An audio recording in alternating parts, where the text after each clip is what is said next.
Yeah, yeah, yes, yes, yes. Man, y'all already know what time it is. What's good, y'all? What's good, y'all? What's good, y'all? What's great? Thank y'all for tuning in to another episode of Can the Brothers Get a Rap podcast. I'm your host, Ashley Lovechild. If this your first time tapping in, this is episode 215. So I want to thank everyone for coming to this page and having a good time. Again, if this is your first time tapping in, we talk about everything here. We talk about music, sports, social commentary, things going on the internet, just the important conversation that we need to have. And we also have the fun ones as well too. Talk about movies. We talk about everything over here, but we have a good time. So shout out to y'all already in the chat. You always know it's nothing but love. And shout out to those who celebrating our holidays. Me personally, I don't. But I don't say that to discourage y'all. I'm just saying that for me. But the holidays is a great time for people and their families to get together, rejoice, repent, have a great time together, and really see the blessings that is bestowed on us as individuals when we come together as family. So, again, enjoy this holiday with your loved ones and your family. Shout out to the chat. I'm seeing in the chat ain't nothing but love in the chat. Chat already in here deep, man. Shout out to the chat, man. Shout out to y'all in the chat. Remember, hit them likes, hit the 100s in the chat. It does help with the growth of the show. And we on the road to 20,000 subscribers. We're a little over 12,000. We just went over 10,000. 12. I'm sorry. We just went over 12,000 subscribers. So again, continue to like, hit that shit, hit that subscribe button, and tap into the membership portion of our page. Different memberships do get granted different access. So just hit the link below. And yeah, we have a good time, man. Yo, shout out to the chat, man. Shout out to the chat. What they call it, the loyal crew. Shout out to the loyal crew in the chat, man. Shout out to Hazel in the building. I can't wait to eat. Foodie over here. Shout out to Winter in the building. Happy Turkey Day, chat. Shout out to what Hazel said. Happy holidays, chat, and Ashley. Shout out to Winter in the building. Oh, y'all fighting for that first comment. Shout out to Tremont. Happy Turkey Day, Brooklyn style. Shout out to Culture. What it do, my peoples. Shout out to Ebony. Happy holiday show. Appreciate you, Ebony, for tapping in.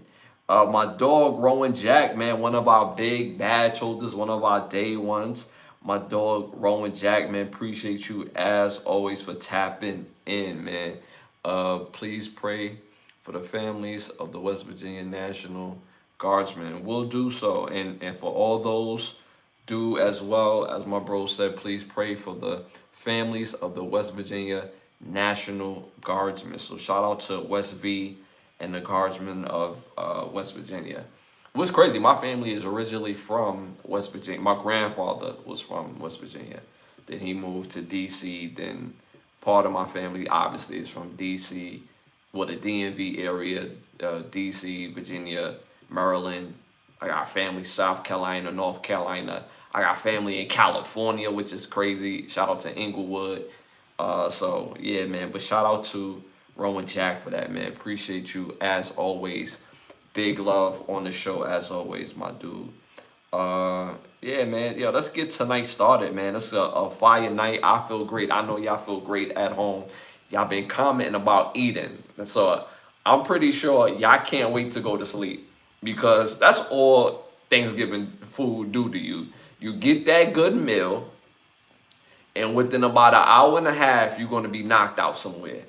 Some people say, yeah, I'm gonna sit back, eat, and watch the game, knowing damn well you ain't gonna finish none of those games. Them games is gonna be watching you. You know what I'm saying? So shout out to for everybody looking forward to spending time with their families, because that's the most important thing.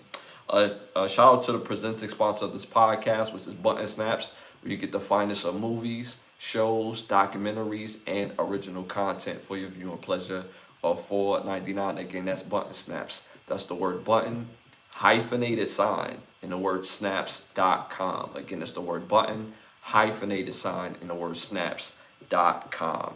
Don't forget Don't forget not to be an agent of chaos. Don't be a stain. Stand out for being positive. The only op that we recognize over here is opportunity. We celebrate life culture. Hate has a location and it's just not here. So make sure you bring love, light, and energy. And again, be engaged in that chat. Again, hit them hundreds, hit them likes. It helps with the growth of the show. All right, y'all. No further ado. First segment of the night, popular opinions. Popular opinions. And a quick shout out to Roman Jack. Yo, when I did the last episode of Hollywood Need to Ask Us, is a running joke on the show that we always say Terry Crews, but I actually used Terry Crews for a cast member in one of the movies that I mentioned in the last episode. So, I don't know if you peeped that, but yeah, so we had mentioned Terry Crews. Shout out to Pat Poose in the building. Appreciate you tapping in. Hit the likes, hit the 100s. It helps with the growth of the show. Shout out to Pat Poose. Again, already don't be a stain. Stain is people that try to stand out by being negative. And this is probably the only place he could try to get that off. But yeah, it won't land over here with me. You know what I'm saying? But again, love and light and energy to you. My dog Rowan Jack Terry Crews is my spirit animal. Yo, that's funny, bro. That's funny. All right, y'all. First question of the night. First question of the night. Popular opinions. You already know the segment. In this segment, these are not my questions. These are the world's questions. So stick to the answers and the questions. This segment is brought to you by OUV Records. You go to Instagram at OUV Records. Stay in tune to the latest music and merchandise. The label motto is create, document, and inspire. First question. Favorite routine on this list. Favorite routine on this list. Number one, getting up early is the only way to be productive. Number two, staying up late allows for creativity and better social life. Number three, it depends on your nature. So let me know what y'all think about that in the chat. Again, favorite routine. Some of me and my friends off camera was arguing about this yesterday. Again, favorite routine on this list. Number one, getting up early is the only way to be productive. Number two, staying up late allows for creativity and better social life. Number three, it depends on your nature. So let me know what y'all think in the chat. Shout out to y'all again. Don't forget to hit them likes, hit the 100s. It helps with the growth of the show.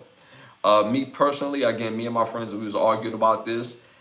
Me personally, I'm a stay up late kind of person. I don't know. I've always been like a night owl. I've always, just been able to stay up late and get up like early, but not necessarily get up early if I don't have to. But I've always had that ability to kind of like go off for like 4 hours of sleep, me personally.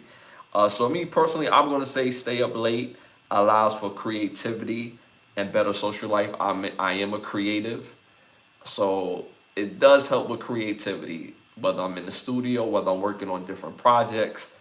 For some reason, my think tank works better at night. So I'm going to say staying up late allows for creativity and better social life.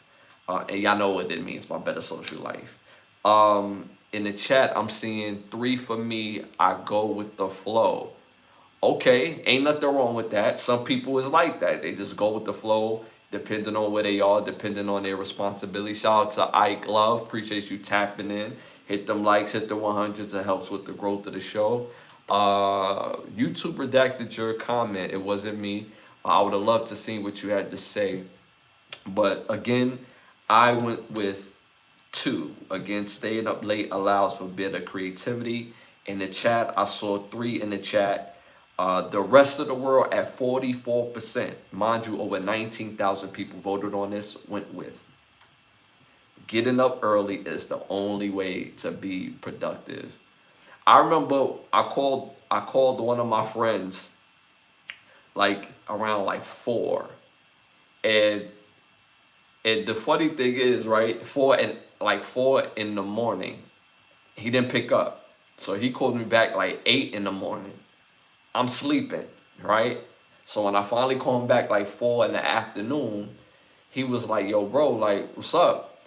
I was like, what's up? He was like, yo, you sound sleepy. Well, I was like, yeah, I'm just getting up. He was like, oh, that must be nice. He was like, yo, you gotta get up early. You gotta get up. I was like, bro, when you sleeping, I'm working. So, you feel me? Got my day that, you know what I'm saying? I'm always working. So, but shout out to my dog. That was like a crazy moment though. Shout out to Ike. Get more done. Starting early. Okay, okay. You know what's crazy? My mom was like that. My household is so funny like that. My mom was a early riser to get stuff done like a worker bee. Me, nah, I'm gonna be up late getting everything done. So when other people are sleeping, I'm up working ahead of time. You see what I'm saying? My brother, shout out to this man over here. My brother, he was more like a early morning riser, or early morning riser as well. And my pops, he was more like me. That's probably where I get it from. Just we up all day, just wired. So, um, if you live in Cali, New York, has 3 hours. Hours on you. Shout out to G in the build. Appreciate you tapping in. Hit them likes. Hit the 100s. Appreciate you.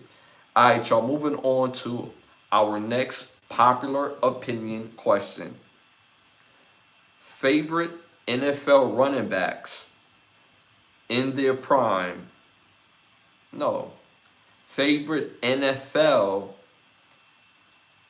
team of running backs in their prime. Favorite NFL team. No, it's favorite NFL running backs. No, favorite NFL team and their running backs in their prime. So basically, it's a group of backs that at their best played for these franchises. So favorite running. So it's supposed to be favorite running backs in their prime in the NFL per franchise. Number 1, Kansas City Chiefs with Marcus Allen, Priest Holmes, Larry Johnson, and Jamal Charles. Number 2, Minnesota Vikings, Adrian Peterson, Robert Smith, Chuck Foreman, and Herschel Walker. Number 3, San Francisco 49ers, Frank Gore, Roger Craig, Ricky Waters, and Joe Perry. That's a lot of great running backs each franchise. When you think of their primes or all those running backs in their prime, that's a good group. Obviously, I want to say the Chiefs. Y'all know my team is the Chiefs. I got the Titans. I'm from Brooklyn, so we wear jerseys just to wear jerseys. It match the fit. But y'all see the hat in the back. You know who I'm going with. I want to say the Chiefs because Marcus Allen, when he was on the Chiefs, yo, he was killing. He was getting buckets. Y'all know how Priest Holmes and Larry Johnson was giving up, and Jamal Charles was no slouch neither. But overall, San Francisco was a problem too on this list. I'm gonna say the Vikings because Herschel Walker on the Vikings was Herschel Walker was solid on the Vikings now. Chuck Foreman was a beast. If y'all don't know who Chuck Foreman is, if you look him up, he used to get buckets. Robert Smith get buckets, and y'all know how Adrian Peterson one of the best to ever do it. So I'm gonna go with the Vikings on this list. In the chat, I'm seeing basically the Vikings because they said Walker was a monster. That's what Herschel was better to me on the Vikings than he was on Dallas because they traded him to Dallas for a whole bunch of players and the production wasn't the same. So when he was on the Vikings, it looked different, dog. And then, like I said, y'all gotta look up Chuck Foreman. Chuck Foreman used to go crazy. So I gotta go with the Vikings on this. Even though I really want to go with my Chiefs, I'm going with the Vikings on this. Shout out to the 49ers because most people don't know who Roger Craig or don't remember Roger Craig and Ricky Waters. They were like the first backs that used to rush and catch for 1,000-yard seasons. If y'all look it up, and they both in the same franchise, they used to catch and rush for 1,000 yards in one season. Christian McCaffrey's not the first to do it as a 49er, it's them two. And then, of course, you have Joe Perry in there. Joe Perry used to get buckets. But I'm still going with the Minnesota Vikings on this. I'm still going with the Minnesota Vikings. So I went with the Minnesota Vikings. The chat were with the Minnesota Vikings. The rest of the world, mind you, over 82,000 people voted on this. At 40% went with the Minnesota Vikings, again with Adrian Peterson, Robert Smith, Chuck Foreman, and Herschel Walker. So I'm not mad at that at all. I can't be mad at that. Yeah, that. And we're talking about the franchise. We talking about when you think of the best running backs in their prime for that franchise. You see what I'm saying? So you can't count like somebody like, I'm a big fan of Arnthal. His San Francisco stats don't look like his Buffalo stats. You know what I'm saying? So I don't, just because a guy played for a team, if he didn't kill on that team, I ain't going to count him. You know what I mean? So that's why that matters in that conversation as well. Shout out to Barry. Oh, Barry said, yeah, Barry Sanders was a beast. Barry Sanders was a beast. But again, when you think of the Lions in the lineage of their running back room, right? They got young Jamal Gibbs, but his career, he's still playing. So he really can't count for real, right? Because we don't know what the next 5 years is going to look like or whatever the case may be. But he's definitely have potential. But outside of Barry Sanders, they had some guys in between. But you know what I'm saying? Detroit ain't much to mention when it comes to the running back room overall, you know? So, but I know you mentioned him because Barry was nice. That is Barry, you know what I'm saying? Can you imagine playing in college and Barry Sanders is the backup running back? Can you imagine that? Can you imagine having to deal with Hall of Fame Thurman Thomas as the running back on the other team? Mind you, Thurman used to get it on the ground and Thurman had hands. He used to get it out the backfield. You had to worry about Thurman. And then all of a sudden, the backup to Thurman is Barry Sanders, bro. Like, yo, how's that fair? Like, who put this together? This is why I say talent does not run college and in the NFL. Back then, teams used to be able to hoard talent. You can't do that in the NIL deal. You can't expect, or you won't expect, a guy like Barry Sanders to have his talent, knowing that NIL money is going to be populating somewhere else and having to sit behind Thurman Thomas. But can you imagine having to deal with that? That's ridiculous. 2 Hall of Famers in college? That's crazy. Gore was a beast too. Yeah, that's a fact. I had mentioned Gore on the list. I mentioned Gore on the list when it came to the 49ers. I said, the popular opinions, they had Gore, they had Roger Craig, Ricky Waters, and Joe Perry. And for people that don't know much about Joe Perry, look him up. He used to get buckets. So shout out to Joe Perry as well. Eddie George was crazy. Facts. Eddie George was a beast. Titans could have been on this list. The Titans could have been on this list. You think of Eddie George. You think of Chris Johnson. You think of his name always escaped me, but he's playing for Baltimore right now. I can't think of his name. Is it Mark Henry? Is that his name? His name is escaping me right now, y'all. But y'all know the Baltimore back. He came from the Titans, and he used to go crazy. His Titans mixtape is crazy. It's crazy. So, but that's only 3, because you had to have 4. That's only 3. And they had other good backs, but you know what I'm saying? Like, we talking about top tier. You know what I mean? So that's why I love my Chiefs. We always got a top tier back every generation. Derrick Henry. I said Mark Henry. Derrick Henry. Appreciate that, bro. Appreciate that. When I'm on live, I don't know if you have ever been on live, bro. I've been doing this for a minute, but no matter how many times I'm on live, I always forget a name here or there. But when I'm off live, I'm like, yo, Derrick Henry, fool. Like, you know what I'm saying? So I appreciate the lookout. I appreciate the lookout, AK. Shout out to Bender in the building. Appreciate you for tapping in, man. Hit them likes, Hit the 100s, dog. Go Seahawks. Shout out to Calvin. Seahawks is doing their thing. And Jigba, and Jigba's a problem, bro. I ain't gonna hold you. He's a problem. I normally don't give the benefit of the doubt to Ohio State receivers when it comes to the league. But in the last decade,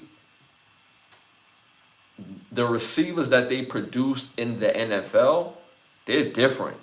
Mind you, Ohio State has always produced receivers to the NFL. Always.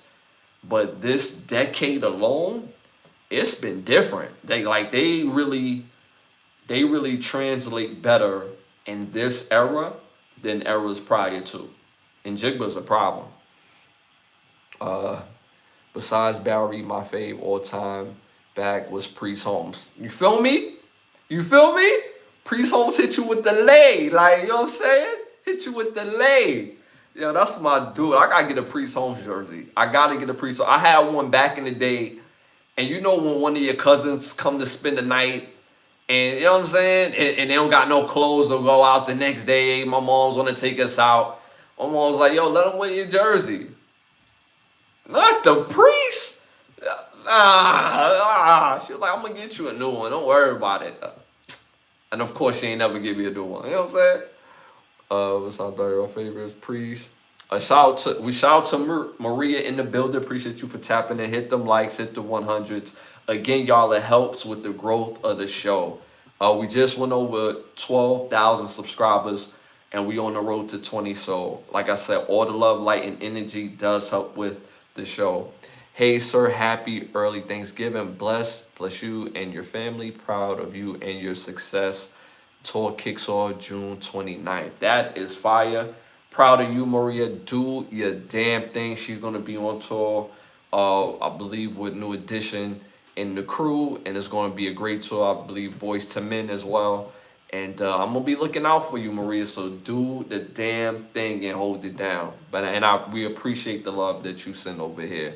AK, what do you think chances of Deion coaching and Shador quarterback same team? I feel like it's going to happen. Maybe Raiders. Priest baptized a lot of players. So you obviously know football. You obviously know football. You know what I'm saying? Priest used to baptize that ass. You know what I'm saying? No homo. You know what I'm saying? That's how we do. You heard? So you know football, bro. Shout out to Vic. Shout out to Happy Blessings. Appreciate you, my dog. Appreciate that. Back to AK. Back to AK. What do you think the chances of Deion coaching and Shador quarterback on the same squad? I feel like it's going to happen. Maybe Raiders. If it was going to happen, it would have happened already, in my opinion. I think the best time for it to happen would have been him coming into the league. And the Raiders knew that they was getting rid of Antonio Pierce. That's just how they do with coach. They use us to help develop the players, even though the team don't get major success in that year, but they see the rewards moving forward.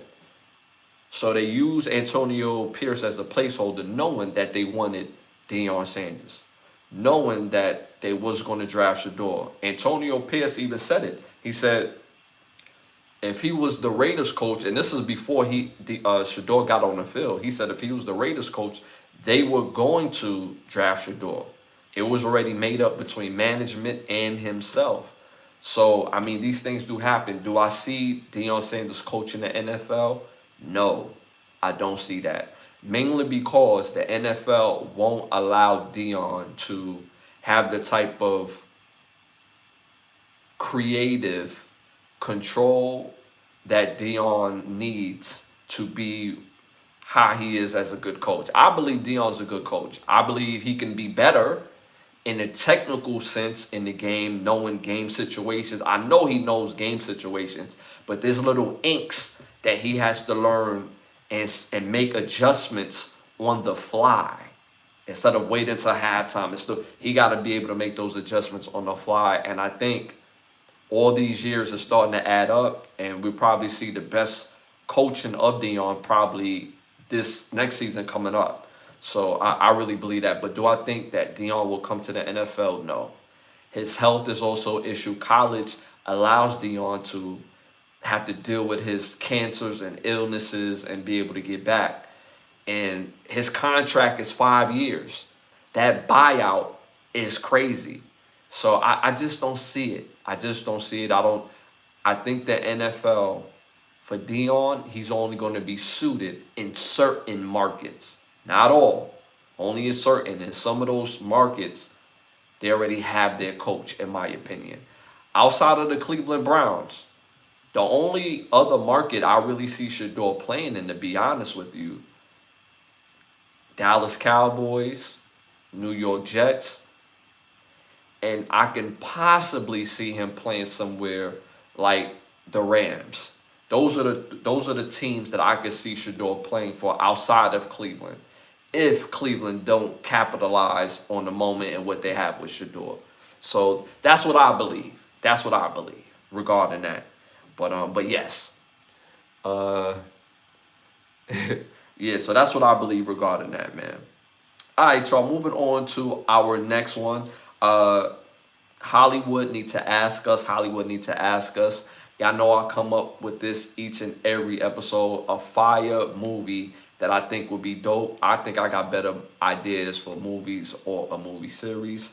So this is this episode of Hollywood need to ask us. Shout out to AK Chiefs. Get it done in Dallas tomorrow. Do Chiefs get it done in Dallas tomorrow? Absolutely. We're beating Dallas. Absolutely. I hope so, but a part of me feels it's going to be a super close game. Yeah, it's going to be a close game. I'm not saying we're going to blow them out, but we're going to win tomorrow. Dallas is not a top-tier class team. They're not. They'll win you some games. They'll win some games they're not supposed to. They definitely going to lose some games that they're not supposed to lose. But in the NFL, there's team class, and they not messing with us on our worst day. Shout out to a lot of politics in Cleveland. That's a fact. That I tell people this too. Before I get to Hollywood need to ask us, I tell people this. In football, in college, and in the NFL, it's politics driven. It's not a talent-based business. It's not. And it starts from college. It's not a talent-based business. Now we're in the age of the NIL. They have no choice to make it talent-based because, like I said earlier, you no longer going to have Thurman Thomas and Barry Sanders on the same college team. Guys feel like their NIL money is tied into playing. And if I'm not playing and I'm nice, I'm out. So you can't hold me over here, bro. So it's a lot of politics both in college and in the NFL. It's not about the talent. You have to have the storyline. So I agree with that. Pat Nation. A shout out to Antoine. All right, okay, I see you. Pat Nation. Respect. Great franchise. Do you like? Shout out to someone is Tats. Appreciate you tapping and hit them likes at the 100s. Shout out to E. Wish Atlanta would trade with Cleveland for Sanders. I have another Falcons fan that always damn near on every show. And I made this sign for all my Falcons fans out there because I'm not a Falcon fan. Y'all do have pieces to be a better franchise. But y'all management don't care about winning. So I made this sign for y'all. I made this sign for y'all. Falcons fans care about winning way more than y'all management. That's the problem. The Falcons fans cares about winning more than their management. I gotta be honest with you, bro. To love you is to be honest to you. You know what I'm saying? No homo. But the Falcons could do whatever they want if their franchise, if their management cared about winning. Got great players on the outside. Got a hellified running back. The defense is much improved. But at the quarterback position, y'all have the same information as we do. And they know who's good and who's not good. Kirk Cousins, Nah. Penix? Nah, bro. And only and Penix for me is not he's not talented. He's very talented. He's just injury prone. In his entire career in college, he's been injury prone. Y'all got the same information we got. Go get a top tier quarterback. Y'all got great talent on the outside. What are y'all doing? So, you know, it, wish Atlanta would trade for Cleveland Browns Shador Sanders. That is a good wish because he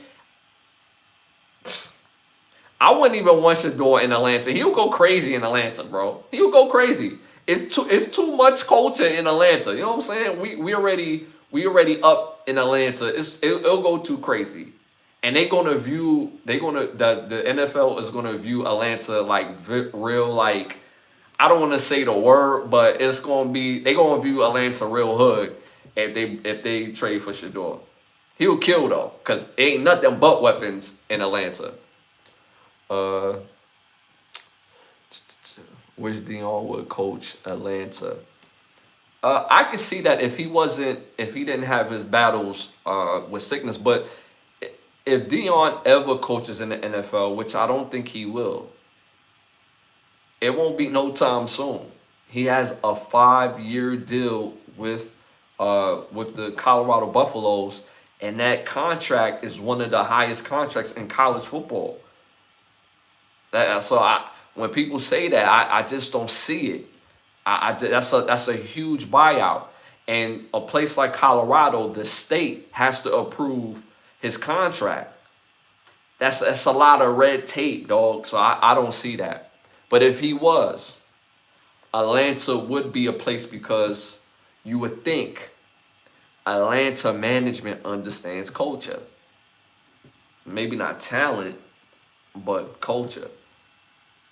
Shout out to Rowan Jack. So does the Cowboys. So does the Cowboys fans. I see Shador if he wasn't on the Browns with the Cowboy. If Shador was ever a Cowboy, you talk about exposure. You talk about marketing madness on the Cowboys. It would go stupid. Mind you, Shador is from Dallas. He's from Dallas. Rocking number 2 or 12. I still like that too, though. You know what I'm saying? Him rocking 2 or 12 in Dallas. That would be crazy. And how Pickens is playing, and how CeeDee Lamb, he's been battling, but Pickens been playing really well. But I can see that. Will they do it? The NFL is tricky. But yeah.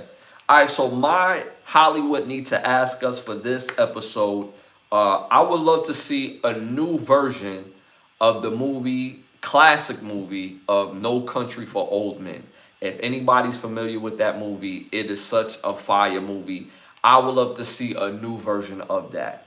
Something very mercenary based, could be southern based, could be city based, but like in that ilk of that feeling where it's like, yo, we showing up to get busy, and y'all know what I mean with the click clack play. So I would love to see a new movie like No Country for Old Men. Of course, it has to be rated R. I would have these actors in the movie. Number 1, Jamie Foxx. Then I would have Blair Underwood. I would have to go with Don Cheadle. I'm going to have to bring in Keke Palmer. Her acting is really good. I have to go Anthony Mackie, Keith David, Paula Patton, Sharon Lee, Tika Sumpter, and I'm going to finish it off with Marlon Wayans. I think this cast right here for a movie in that ilk will go stupid. Everybody and their mother will go see this movie. Again, a newer version of No Country for Old Men. This will be fire. And as my director, I'm going with Ethan Coen. Great director. You can look him up. He's just done a lot of fire movies. So again, I would love to see this movie being made or a movie series. If I can't get a 2 hour movie, I'm cool with a 10, 12. Nah, I'm cool with a 12 to 15 episode series. I'm tired. I don't know about y'all. I'm tired of 8 and 10 episode seasons. Give me 12. Give me 15 episodes of fire. So I would love to see this movie being made. I think this would be absolute fire.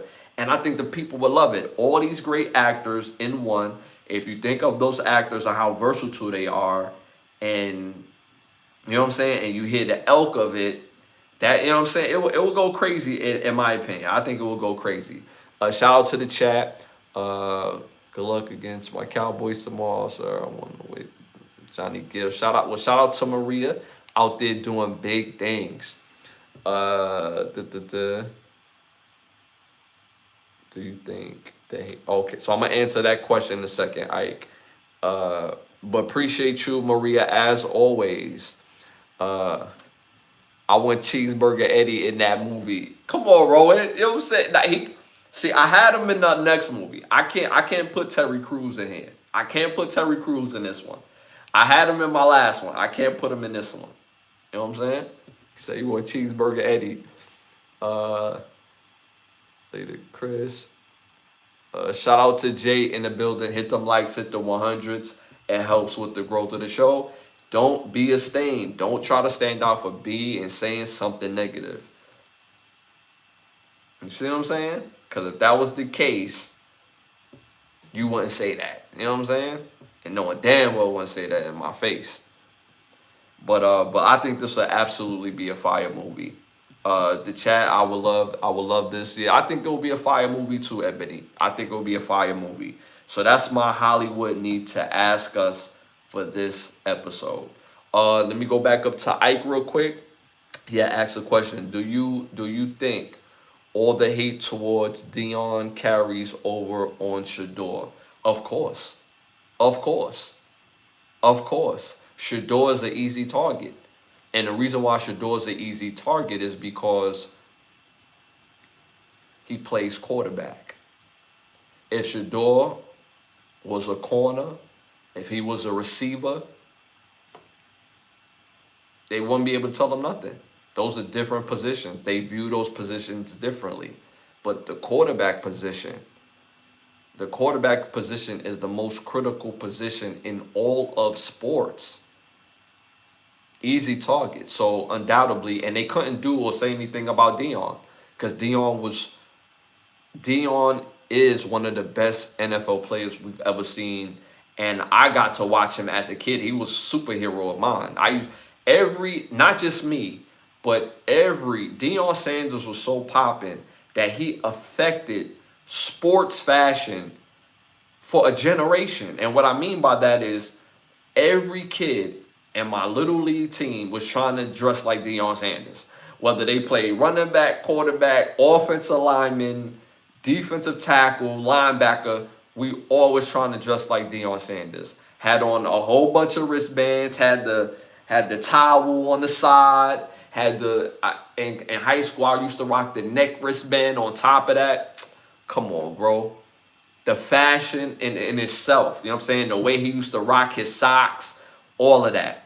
All of that. So Deion Sanders, and because he was such a talent, can't touch him. Can't touch him. I seen some idiots not too long ago said Deion Sanders couldn't cover today's receivers. What? Yo, those receivers back in the day, they wasn't exactly like regulars. You know what I'm saying? Jerry Rice and them. If you look at Jerry Rice's number, Jerry Rice was so great. The numbers he put up back then, back in the league, where the hitting was different. What you can do and play violently against receivers, that was different. And the NFL was a run-pass league. They ain't trying to pass the rock like that. Run-pass. Jerry Rice have damn near every record still in all categories in a run-based dominant lead. And not just Jerry Rice. You do the history on Tim Brown, Michael Irvin, James Lofton, Chris Carter, Steve Largent. Do the history on those guys. These was difference makers. Mark Duper, Eric Metcalf. These are different type of guys. There's so many other guys. Sterling Sharp, not Shannon. Sterling. Sterling Sharp was a beast. Jimmy Smith, like he played in the era where these receivers was different. And mind you, they talk about speed. A lot of these receivers back then was track guys. Track guys. So what people don't understand, there's football speed and there's track speed, dog. When a player is able to run a 400 yards in 10 seconds, he's moving. He's moving at a different type of pace. He played in that.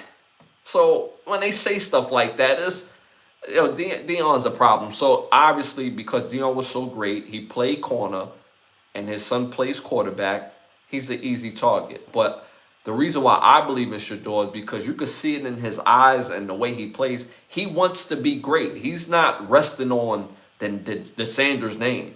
He uses the Sanders names because it's his name.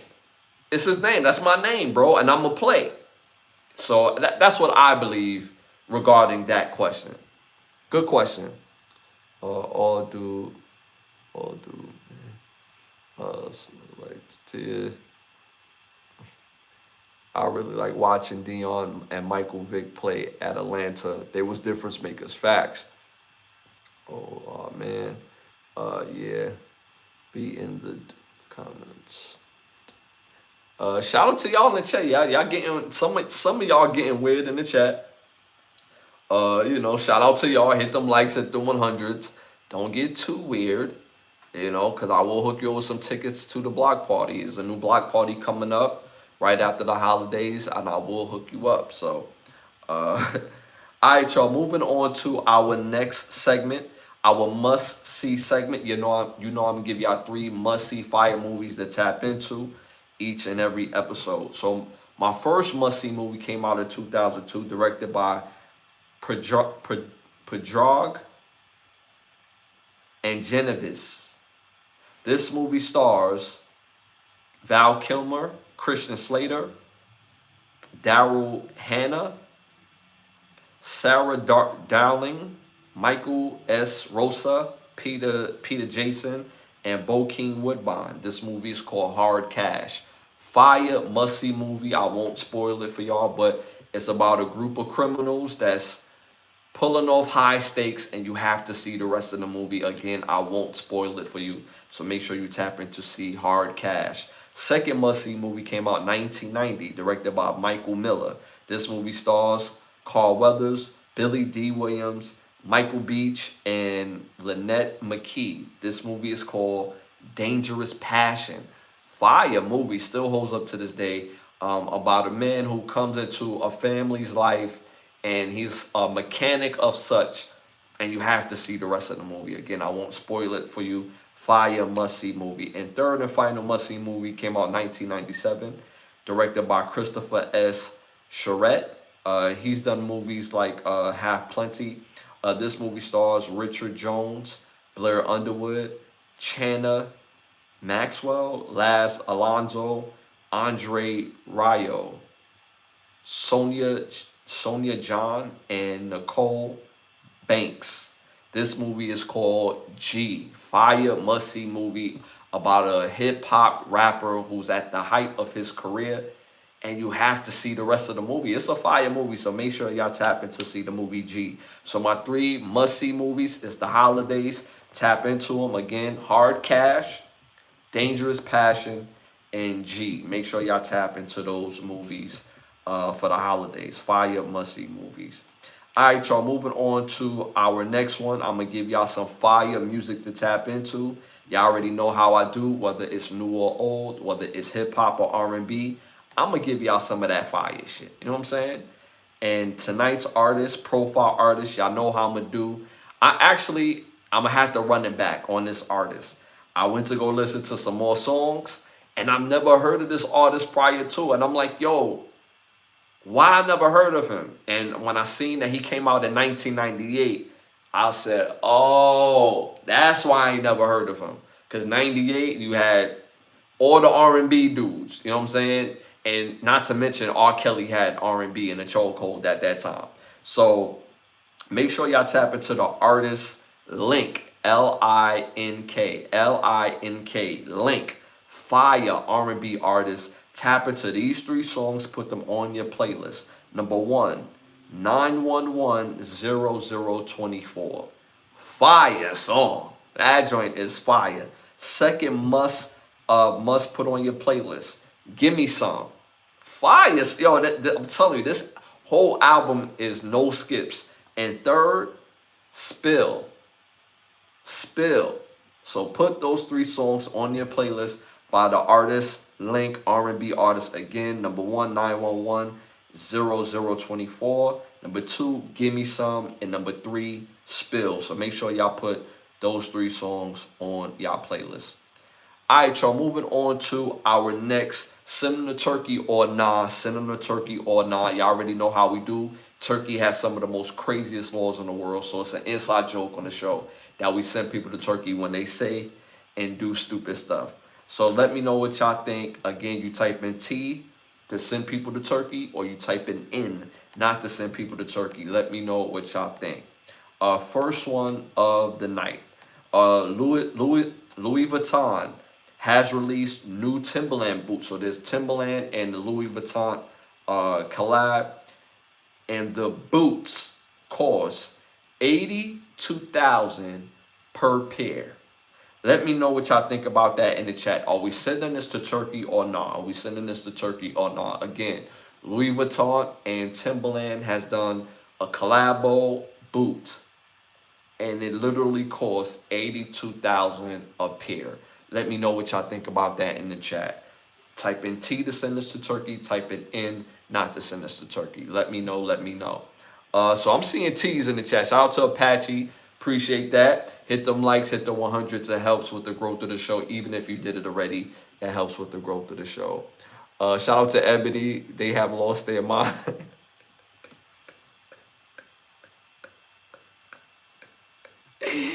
Shout out to Ike. So y'all sending this to Turkey off rip. Y'all sending this to Turkey. I don't blame y'all. I don't blame y'all. I'm right there with y'all. The audacity. The audacity. $82,000 per pair? Who's buying these? Even if you're a millionaire.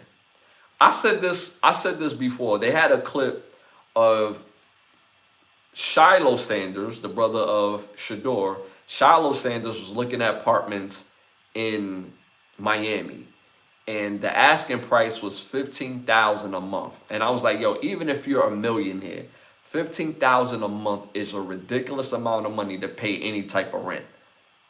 Louis Vuitton and Timberlands do a damn collabo boot, and it should be a fire looking boot, and it is. But $82,000 per pair is ridiculous. If you're making this $82,000 per pair, how many people are y'all expecting to actually buy this? How many? Because I'm pretty sure the people that have them on, that do have them, I'm pretty sure y'all gave them those pairs. So why create something that's so unattainable, even for people that love big and high fashion? That's literally unattainable. Like, if you make $1 million, $82,000 for a pair of boots is a terrible investment, dog. That's not even an investment. You just throwing money away. You better off taking that money and splitting that in half and giving it to 2 families that's really in need. You walk up to some homeless people like, hey, I want to change your life today. Hey, here's $41,000 and you take $41,000. You're better off doing that than taking $82,000 and buying a pair of Timberlands collaborated with Louis Vuitton. It's not that serious. It's not that serious. I can get jiggy without spending $82,000 a boot. I can go to Walmart or Target and get jiggy. $82,000? Come on, dog. Come on, dog. Even for millionaires, that's crazy. Shout out to the chat. Y'all going in on the chat as a free market, as a free market capitalism. Nah. Facts, Rowan Jack. Vision in the building. Appreciate you tapping in. You appreciate that. Hit them likes, hit them 100s. Oh God, don't let my wife know the boot for the film. Come on, Rowan Jack. Come on. Not the chocleta boot, you know what I'm saying? The chocleta boot, you know what I mean? The tesselated boots, you know what I'm saying? Yo, what the F, Anthony? Shout out to currently in the building. Hit them likes, hit the 100s. Appreciate the love, my brother. Yeah, so again, 82,000 for any boot is ridiculous. Let alone Louis Vuitton and Timberland. And if they doing this, obviously we're going to talk about it, especially people that like fashion. But this lets me know that it's desperation mode over there. That's what this lets me know. This doesn't let me know that there's this doesn't raise their profile as a brand to be like, oh, they got clothes that's so expensive, they're so exclusive that like you can't touch this unless you got this amount of money. Fashion is not tied to money. It's not. Most dudes think that if they spend $15,000 on an outfit, they think they're the flyest thing in the room, and you're not. Because fashion is fashion. You should be able to style that thing with a $10 budget at a thrift store, because I know I can. And people that's really into fashion, they can as well. The only reason why I like certain brands is because of the cut. I'm a big Ralph Lauren person. So because of the cut of their jeans, I don't just buy jeans. I buy everything. I like the cut on the shirts, underwears, pause, socks. I get everything Ralph Lauren. Everything. If it's not OUV or, like sports apparel, is Ralph Lauren all day, every day because of the comfort. And, it looks good. It looks damn good. You know what I'm saying? But again, that's my get down. But I could get busy at a thrift store and make it work. So $82,000 for a boot is ridiculous. And this, to me, makes the brand look more struggle than putting it and elevating it into a higher plane in fashion, me personally.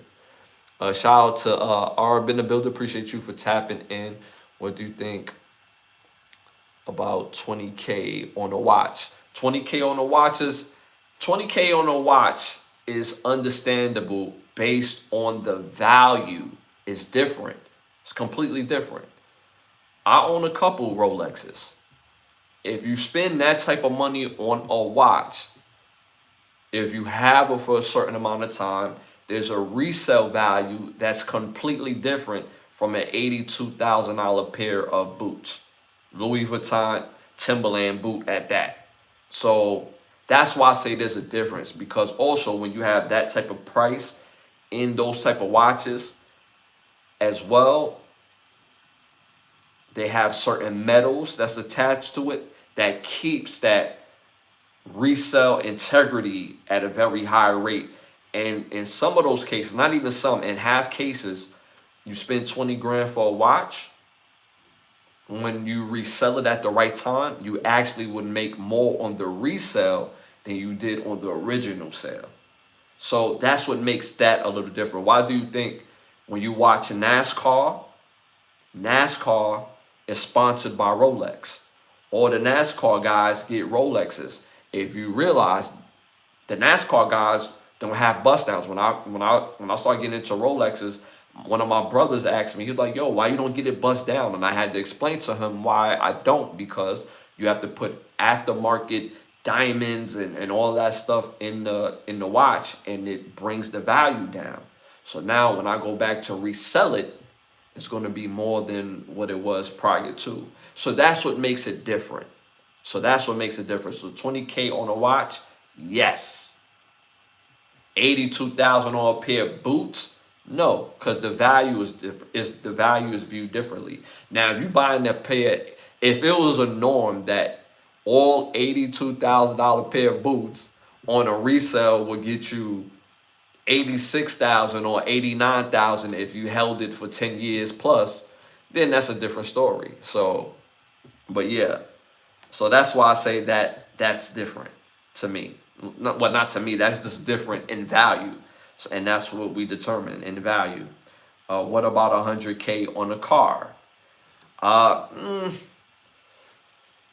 depends on your bankroll. Depends on your bankroll because, again, car depreciates once you take it off the lot. I learned a long time ago that you don't buy cars straight up. So if the car's 100K, you don't buy that car straight up. You don't. Because if it flies, floats, or rolls, when you take it off the lot, it depreciates immediately. So that's also different as well. Uh, Shout out to Loop. Well, if nobody cares, then people wouldn't be in here. And you're trying to be a stain. You're trying to stand out for being negative, which is absolutely very corny because you at my party talking crazy. So, and this is the only place you could get that off because in your real life, you're not confident. In your real life, you don't have it together because people that have it together don't go on social media talking like how you're talking. That's crazy. So shout out to you. Happy holidays. Enjoy some turkey. Put some turkey in your mouth and go play. Appreciate you tapping in. Hit the likes and hit the 100s. Shout out to Arab. Nah, they make factory diamond bezels, and diamond bezels you have to get on your Rolex or authenticated dealers list. That's how I got the rainbow Rolex, gold. Guns and gold grows value. Yeah, I already know how to. I don't hold on. I didn't want to give you the impression that I didn't know how to get Rolex diamonds. I didn't want to give you that impression. I was telling him why I don't do the bust down. That's why I don't do the bust down because the value in itself, it doesn't take it to a whole nother level. Even when you go to Rolex and like, you know what, I want to get the Rolex. It's not that serious to me. I like my stuff subtle, not loud. You see what I'm saying? I like it to make with the point that it's supposed to make. I don't need to be loud. And that was the purpose that I was telling my brother. So I don't want to give that impression that I didn't know that. I wanted to see Ike's comments, but the YouTube is redacting it for some reason. 100K, 180K, 180K is madness. Rowan Jack, I'm 5'11". I'm a 5'11" guy myself. I'm with it. I'm with it. My G-Wagon was 180K. I'm not gonna hold you. Them G-Wagons is nice. About 2000, I would say 2018, I was gonna get me a G-Wagon. I'm not even gonna hold you. And it was about 180K. It was AMG, all white. That thing was like, yo, over here, baby, over here. And I was over there like, damn. I got a picture too. I'm over there. And my ex, she took a picture of me because I'm over there like really like, yo, should I get this? Like, yo, stop playing with me, dog. And I was like, nah, I'm cool. I don't need all that. I ain't trying to impress nobody but myself. You know what I'm saying? So you know what I mean? Like, I went with the E. You know what I'm saying? I rolled with the E. I rolled with the E when I left there. But I was over there looking at that G like, she was like, if you gonna get it, you should get the black. I'm like, the white though, the white AMG wells though. So, but yeah, here's my thing. When it comes to whatever that you like what you like. And if it's expensive, it's expensive. But certain things to me is ridiculous. 180,000 on a luxury car, that's a lot of money. The value is not the same. That 180,000 car, I would never own. I would do a lease because I'm gonna want a new car in 3 years anyway. Have my fun while I have it and hop into something new the next 3 years. So that's one. I would never own another car as long as I live. I did that with my first 2 cars. And it was, again, information that was handed down to me about owning cars so you avoid paying the monthly or whatever. But when when you pay the monthly, you're still paying less overall because you're gonna want a new car. You're not gonna keep a car for 6 to 7 years, right? So yeah, so that's why I always find value in that myself. But 82,000 on a pair of boots, that's not the same as what we're talking about here. That's not the same. Not the same. 82,000 on a pair of boots. Like I have several sneakers that as of right now I have to get re-cleaned and I have to wear because I haven't touched these sneakers in literally years. And they were just sitting in my closet. So it's wasteful. It's a wasteful thing to buy for $82,000. It's wasteful. So that's how I'm looking at it. I'm starting to look at clothes as wasteful. Cars, it's somewhat wasteful as well, you know, but if you're a car person, you're a car person. I'm born and raised in Brooklyn. I live in Florida. In Florida, everybody has several cars. And people get what they call dunks. And in these dunks, these are, you know, they get the dunk. It's a cheap car to buy, but they put the money in the car. So it all depends on the type of person that you are. But $82,000 for a millionaire, if you into fashion, if whatever you into is ridiculous. Me personally, so I'm gonna send Louis Vuitton and Timberland to Turkey for charging $82,000 for a pair of boots. So big guns. Nah, I didn't say that to brag, bro. I'm just saying that that's what the position that I was in at that point in time. And, you know, I was just like, yo, I'm saying, you know, this was all pre-COVID. You know what I'm saying? It was good times right there, you know? Good times. Still good times now, but, you know, I'm a very practical man. I'm not rich, but I'm very practical. I would never get on here and be like, yo, I'm rich. I'm not. I'm not. I'm not. But I don't want for much at all. So I'm very blessed and grateful for the life that I have. I'm very grateful for I want to be a millionaire though. I want to be a millionaire. Don't get it twisted. I want to be a millionaire, but I'm not. I'm not. And I'm striving to be one, but will I be it? I don't know. I think so. I think I'll be a millionaire one day. If I don't, will I cry about it? Hell no. I'm going to continue to grind. I'm going to continue to take care of my family. I'm going to continue to make sure my bills is taken care of. You don't need to be a millionaire to be successful. Respect, admiration from your family, and taking care of yourself and your family garners respect. Don't need to be a millionaire to do it. That's just a goal that I have. When I have goals, I just want to hit it. So hopefully one day I'll make it happen. I don't want to say hopefully. I will make it happen one day. The tongue is a sword, so I'm gonna make it happen one day. You know. Shout out to, we got Vic in the building. One of our day one. Shout out to Vic in the building. My dog Rowan Jack just gifted 5 of y'all of some memberships, man. Yo, appreciate Rowan Jack for that, man. Thank you. Appreciate that, my brother. Always showing love to the pod. Always showing big love to the chat, man. So shout out to Rowan Jack for that. He just gave 5 gifted to the chat, man. Thank you for that, man. Appreciate you as always, man. Damn. You already made $1 million but spent it. Nah, I ain't make no million, dog. Don't tell, bro. Don't tell you that. Yo, we got IRS out here, dog. Nah, bro. I was actually going to get that G-Wagon with Pampers and soy milk. You know what I'm saying? I got a lot of that.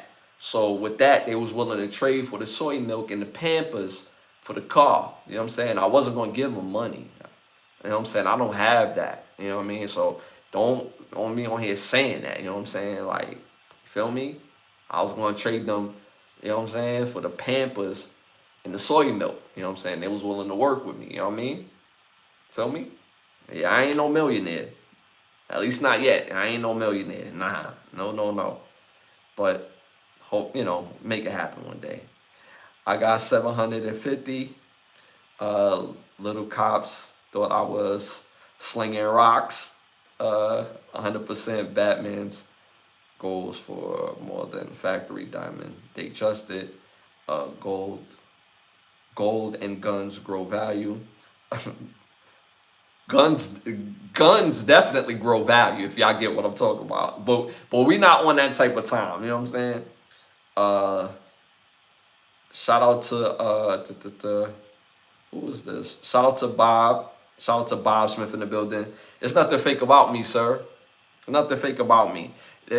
When you say stuff like that, it tells on yourself, bro. So please don't bring that type of loser mentality over here. That's loser shit. You know what I'm saying? Uh, just go ahead and give me a gold bar. Yeah, I'm trying to get y'all. I'm trying to get the money y'all making in real life. You know what I'm saying? Y'all making all the money on in real life. You know what I'm saying? I'm trying to catch up to y'all. You know what I'm saying? I'm broke, baby. You know what I'm saying? Trying to catch up to y'all. Stop it. Banana. Two stoves. You feel me? Bro, I was gonna trade them soy milk, baby, the Pampers, and I had a whole bunch of bag of apples, and they was willing to work with me. You know what I'm saying? Whole bunch of bag of apples. You know what I mean? Again, shout out to y'all. Hit them likes, hit the 100s. Even if you did so, it helps with the growth of the show. We just went over 12,000 subscribers, and we on the road to 20. So again, hit those hundreds and hit them hearts in the chat. All right, y'all. Moving on to our next send them the turkey or nah, send them the turkey or nah. T-Pain was on Club Shay Shay podcast during the interview and says everybody is your brother while they can use you. Let me know what y'all think about that in the chat. T-Pain again was on the Club Shay Shay podcast and says everyone is your brother or everybody is your brother while they can use you. Let me know what y'all think about that in the chat. Are we sending T-Pain for that statement? Type in T to send him the turkey. Type in N not to send him the turkey. Let me know what y'all think about that in the chat. Me personally, when I hear T-Pain saying this, I can definitely understand that sentiment. It's very funny. I've always played sports in my upbringing. Obviously, artist, so I know a lot of people, and of course, a lot of dudes that you play sports with, football, basketball. I box a little bit, so I know a lot of people, and everybody hits you with the bro, bro, bro, bro, bro. And the sentiment that he's saying, everybody says, everybody says you're their brother while they can use you. So the energy is different when somebody gains something from you. It's brother this, brother that. But are they still inviting when you have nothing else to offer?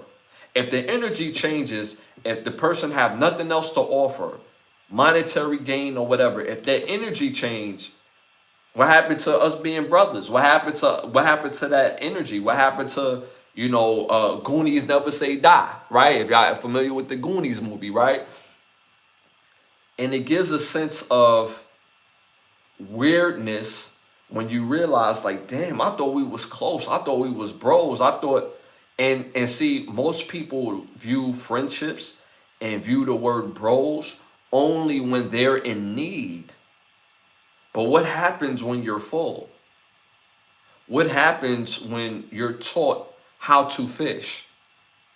What happens, most importantly, if I don't teach you how to fish?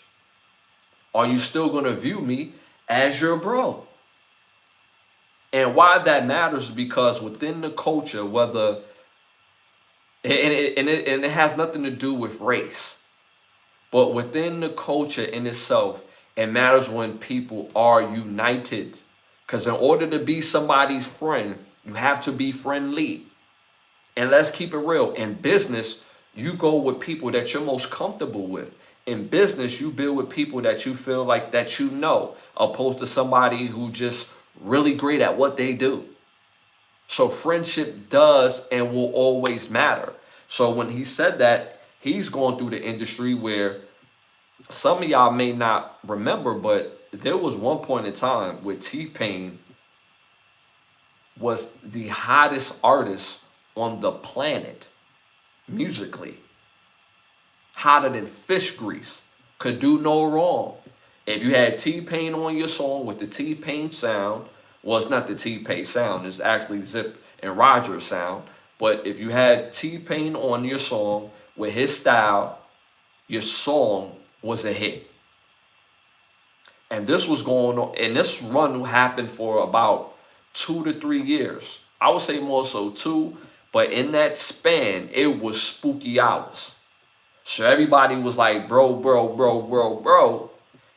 And then later on, when things change, circumstances, your personal life, and then the music space you think will always be there, be successful because you done formed all these relationships with your bros. So now when it's time to double back and be like, yo, I got a new song. I need you on this, bro. I need you standing next to me so we could, get that love, get that energy.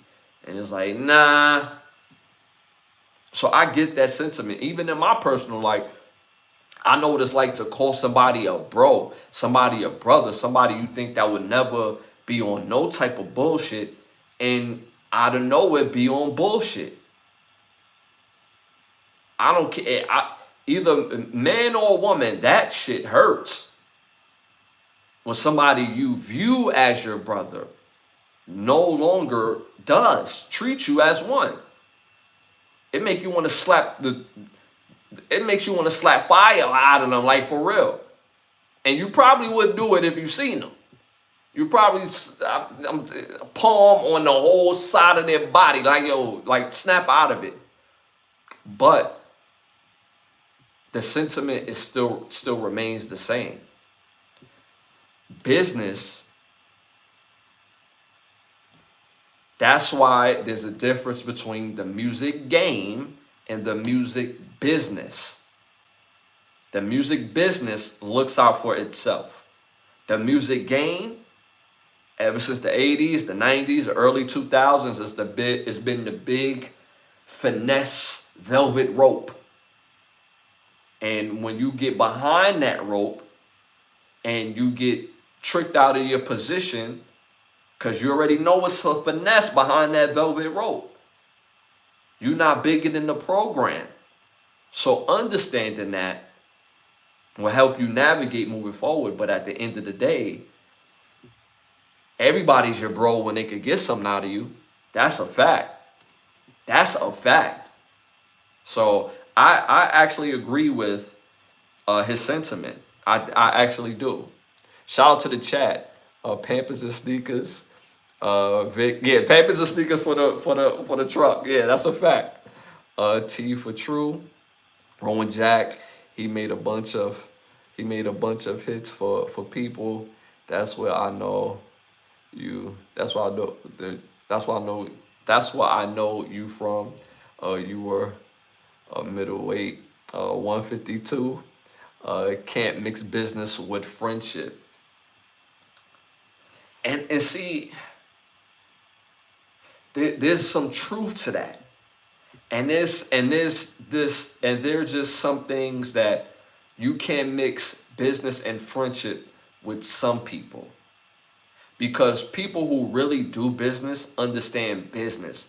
And when you have friendship, you still handle business.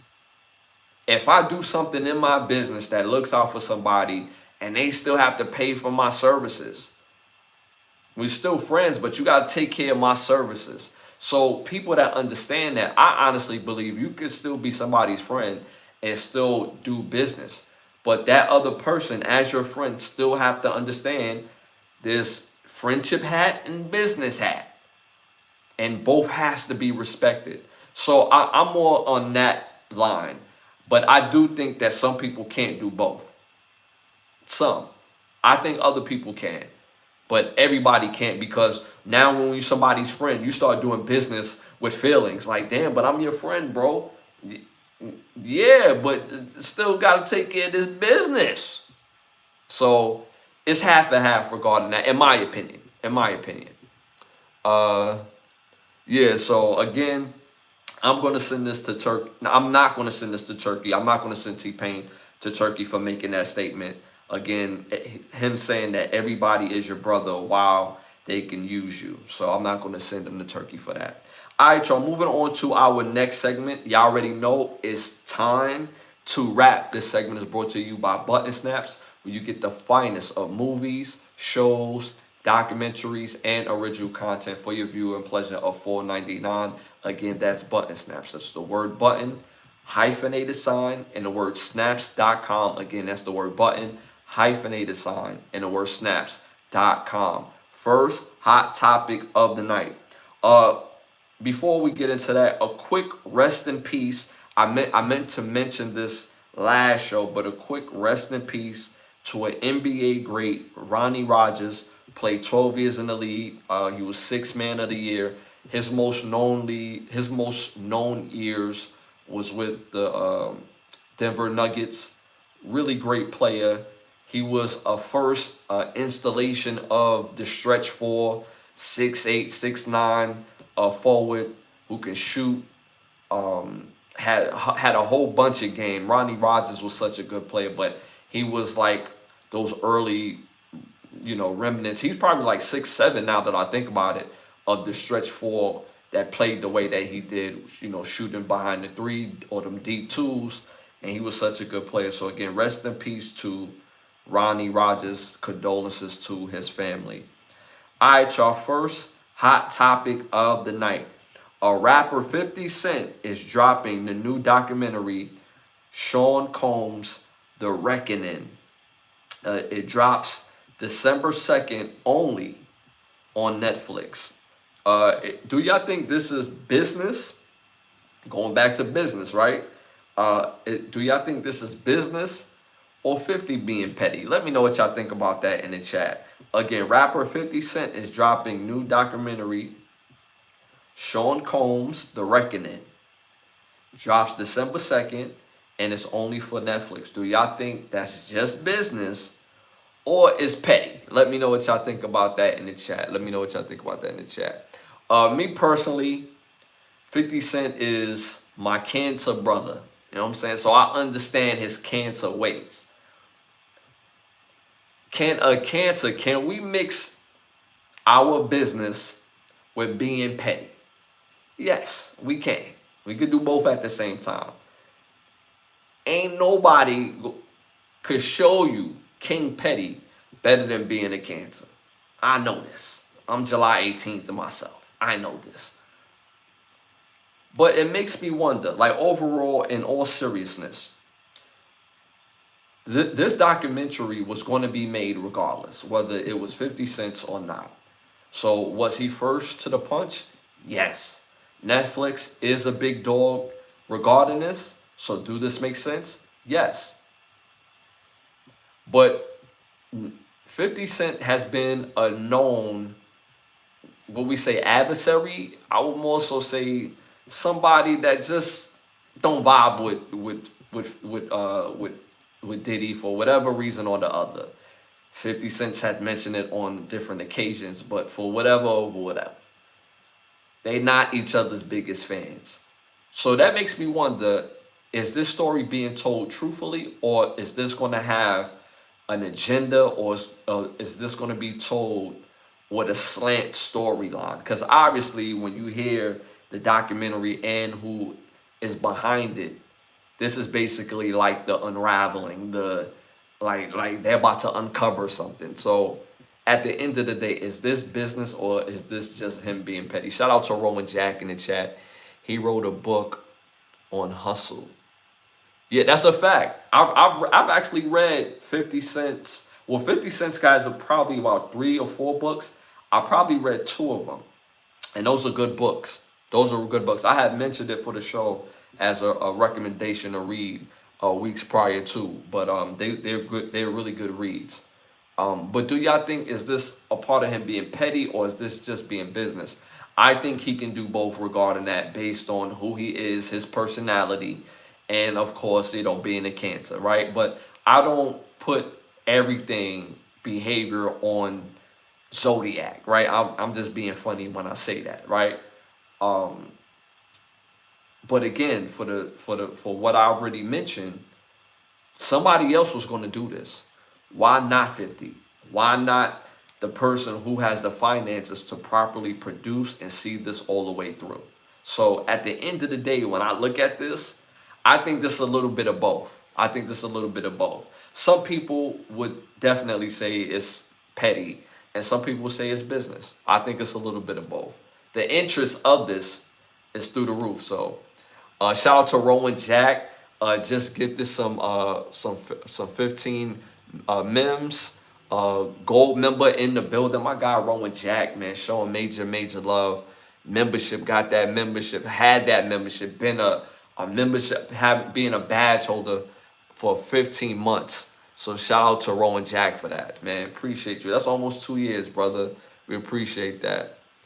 My guy, a happy Thanksgiving to everyone. Next time I come to Florida, we need to do a range day, loose our guns on a boat. I'm telling you, man, like living in Florida, we go to the range all the time. You know what I'm saying? We have a good time at the gun range. You know what I'm saying? You know what I'm saying? Have a good time at the range. You know what I mean? Shout out to my dog, Rowan Jack, showing major love, man. Yeah. All right, y'all, moving on to our next hot topic. Updates on the artist David. Updates on the artist David. His case been widely, known at this point, where his ex-girlfriend was known to be his ex-girlfriend, but a young lady was found in his trunk. She was underage. She was a runaway, and of course, she was unalive. Found in the trunk of his car, but in an abandoned lot. David has not spoke on it, but he still maintained his innocence because he has legal representation. So the update is, as right now, the artist David, LA Examiner, says it may be impossible to determine Celestine Rivera's cause of death at this point in time, mainly because that car was sitting out for weeks. So the nature of the body, what's the word, the decomposing of the body, it determines,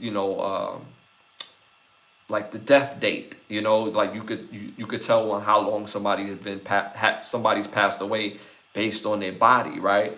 But with her, because it's hot in California, because she's sitting out in that Tesla for weeks, it did something to the body where now it's basically almost impossible to determine the cause of death. It doesn't seem like it was something so visible as a gunshot to the head or a slash into the neck of such. This is something that, that they're trying to figure out. So because of that nature, this will make it extremely hard if he was a prime suspect, because they haven't made him a real suspect as of yet. He's still somebody of interest, but this makes it hard for them to even form a case against anybody, let alone him. So that's the new update regarding this, is that the LA Examiner says that it may be impossible to determine Celeste Rivera's cause of death, which is very disheartening to the family and her loved ones. For her to be a runaway at that age, people are going to be quick to blame the parents. Where's the parents? Why the parents? Raising a child, there's no book to raising children. All you can do is your very best. Why do that matter? Because you don't have to be a quote-unquote bad parent for children to run away. Most children run away because they don't understand what is going on and how to deal with their emotions. Because if they knew how to deal with their emotions, obviously they want to run away. They will obviously learn how to use their words and find understanding. But most kids don't know what understanding means, right? So the parents, right? This is where the parents has to be able to have that relationship to be like, yo, I'm here if you want to talk. But here's the tricky part. You could tell your children that. You could show your children that. But as a kid, I was a kid, none of us was born as straight adults. It's something about telling a close family member, a close friend, a friend outside of the family, other than mom and dad. I don't know about y'all, but when it came to my parents, when I was under a certain age, I did not want to disappoint them. So if I felt a certain way, if I went through something, I went through it in silence because I don't want to put my emotions on their plate. Most kids at that age don't even understand that. We just know that we don't want to hurt them. We don't want to make their life even harder. My parents worked several jobs to put food on the table for me and my brother over here. Both of them had their master's degree very early, and it was still hard for them to find jobs. Luckily, they found careers, but their careers, it took a long time for them to be able to do well for themselves, let alone the family. By the time I was grown is when my parents started doing well and being comfortable in life. So it took them a while. But again, me seeing that as a kid, realizing that they got so much on their plate, I don't want to burden them with whatever I'm going through. So that also could be a situation in itself. And if that wasn't a situation, there's also certain situations where some parents are just straight up assholes. Straight up heads. They just don't get it. And those parents have unhealed traumas as well. So at the end of the day, it's very unfortunate that this underage girl even ended up in the company of this grown man. And for her to be unalive is a tragedy. And for them to, for now, it being hard to determine her cause of death is even worse because there's no real closure on this. So my condolences again to the family and all her loved ones, people that really cared about this young lady. And that's the new update regarding that. Shout out to Atlas in the building. Appreciate you for tapping in. Hit them likes, hit them 100s. For some reason, YouTube redacted your message. I didn't do that. But shout out to you. Hit them likes, hit the 100s. It helps with the growth of the show. All right, y'all. Moving on to our next hot topic. Rush Hour 4, the movie franchise Rush Hour. Rush Hour 4 is officially in the works at Paramount. Let me know what y'all think about that in the chat. Are y'all looking forward to seeing Rush Hour 4? Jackie Chan and Chris Tucker will be back at it, back in the business. Me personally, I'm cool. When it come out, will I see it? Of course. Rush Hour was a classic. Rush Hour 2 was deadly funny, if not as good as Rush Hour. Could be better in some aspects of Rush Hour. I thought Rush Hour was the best movie out of all of them, but Rush Hour 2 can legitimately be funnier, but probably not a better movie. Rush Hour 3 wasn't terrible. It wasn't ass, but it was very mid. It was very mid. Rush Hour 4, I'm gonna see it regardless, but if they didn't do it, if they didn't do this, I would have been cool. So this is gonna be interesting. They have to lean on a funny cast. That's my only caveat when it comes to the Rush Hour. Chris Tucker can't be the only funny person in the movie. He can't. Rush Hour 2, they did a great job by casting other people outside of Chris Tucker to give you the funny, right? In the first one, give you the funny outside of Chris Tucker. That third one, Chris Tucker was the whole comic relief. The guy in the cab, very mid, very mid. It was very mid. It was very predictable. I'm missing the word right now, but it was mid. It was mid. And then their villain was garbage. The villain could fight. He was thoroughbred, but he wasn't intriguing. I didn't care about Lee's brother. I didn't care about that at all. Like, he was very mid. He like he could fight, but his storyline was ass. So, you know, I wouldn't even say the storyline. It's just how it all unfolded. It was very mid. So Rush Hour 4 is officially in the works at Paramount, and I just hope that they cast it properly outside of Chris Tucker and Jackie Chan, man. But I hope it's gonna be good. I want to see this. I want to see this do well. So I hope this is good. All right, y'all. Moving on to our next hot topic. A SoundCloud will pay artists 100% of their royalties, adding fan support features and integrate merchandise options for artists and could correct directly through their listeners. So let me know what y'all think about that in the chat. Again, SoundCloud, they're making their push for when it comes to being able to be music providers. They will now pay artists 100% of their royalties from those spins, and adding fan support features, integrate merch options to artists, and can correct directly through the listener. So let me know what y'all think about that in the chat.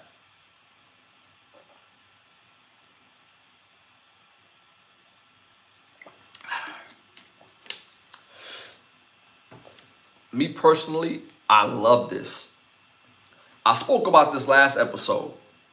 In last episode, they was talking about Rock Nation being a new distributor for music, but Rock Nation still doesn't attack the real problem of streaming. Streaming is not an issue in the sense of how the money is generated. The problem is the cut that's generated.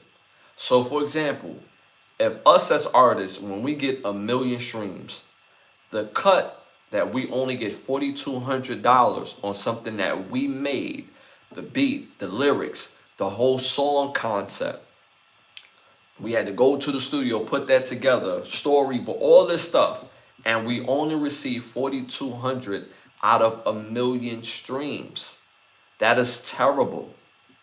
And that's Spotify by itself. Now, Tidal cut is a little higher, but it's still in the same elk. From $4,200 to $5,800 on 1 million streams is crazy. The artist should receive a much higher scale than that. So Rock Nation in itself didn't attack that. What they attack is the fact that they're going to give artists more outlets, and they're not going to charge us for it up front. But on the back end, 14%, they get 14% of everything. So it didn't attack what the real problem was. So the fact that SoundCloud is coming out and saying, we're going to give artists 100%, 100%. And then the fact that they're introducing merchandise with that to add to that fan support, that's going to be a swing factor. That's going to be a very swing factor when it comes to distributors. And so basically, it's allowing artists to make our money directly from SoundCloud. Newsflash, we already been making money from SoundCloud. But this is going to be 100%. So this is on a whole nother level regarding the royalty percentages. So I like the fact that SoundCloud is doing this. I like that. I like the fact that SoundCloud is doing this, especially for the artists, especially us as artists. This benefits us in a much bigger way than the other distributors. And distribution, you could find somebody to get your music on Spotify and Apple and all these other things. Again, it's the fact that that cut is ridiculous. Me personally, I won't release another song or album on Apple, on Spotify, on these different platforms, unless I had a special deal regarding that. Because again, one, I'm not even giving my listeners a real listening experience or visual experience through Apple, through Spotify. So there's a different experience that I want to add to the music that none of those platforms have the features for. So that's one aspect of it. So even me, I spoke about it in previous episodes that I'm going to be starting my own app that is going to allow the listeners to get my music and stream my music from the app to the listener. And this will be different. Obviously, if somebody like Michael Jackson or Prince, a super big artist, everybody and their mothers, like if Michael Jackson's estate pulled all the music off these platforms and say, in order to listen to Michael Jackson music, you gotta go to the app. I know I'm not Michael Jackson, and I'm not saying that I'm not, but to get the real music experience, to get my music, the people that support it, you have to come to this app. I'm not going to give Apple and Spotify new music because they don't benefit the listening experience and they don't benefit my music business. And I honestly think that's going to be a new wave in the music industry within the next 5 to 8 years. You're going to see several big name artists coming out and doing this, and it's going to be a norm where in order to get somebody's music, you have to go to their app. That's going to be a norm. And it's coming down. I'm just going to do it first. But I like the fact that Spotify is doing this. I said Spotify. I like the fact that SoundCloud is doing this. Shout out to Michael in the building. Hit them likes, hit the 100s. Appreciate you for tapping in. Happy Thanksgiving to all my... You stupid. Shout out to you, Mike. Shout out to all those who told they could be home for Thanksgiving. Mike, you stupid. Mike, that's why I start seeing all those laughs in the chat. You stupid. Talking about to the snitches and confidential informants. You stupid.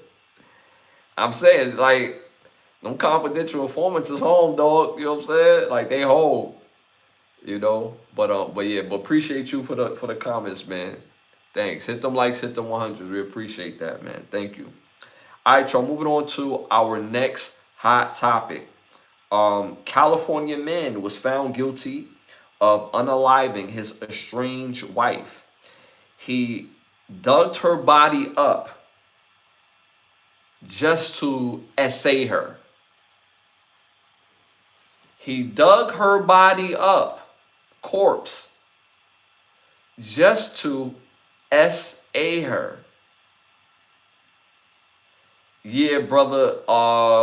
Yeah, you should never see no parts of the free world ever again, bro. Never. Shout out to the chat. Who doesn't chat? Shout out to the chat. You should never see no parts of the free world ever again. Ever. That's wild. It's crazy how you could go from loving somebody, being in love with somebody, sharing your life with someone, unaliving them, dig their body up, and say that, like, the level of hate is crazy. Some people say only love could evoke those type of radical emotions in and out. Yo, you got issues, bro.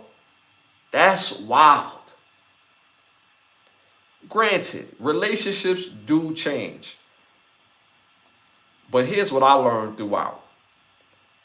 I probably, in all honesty, had one real bad toxic relationship.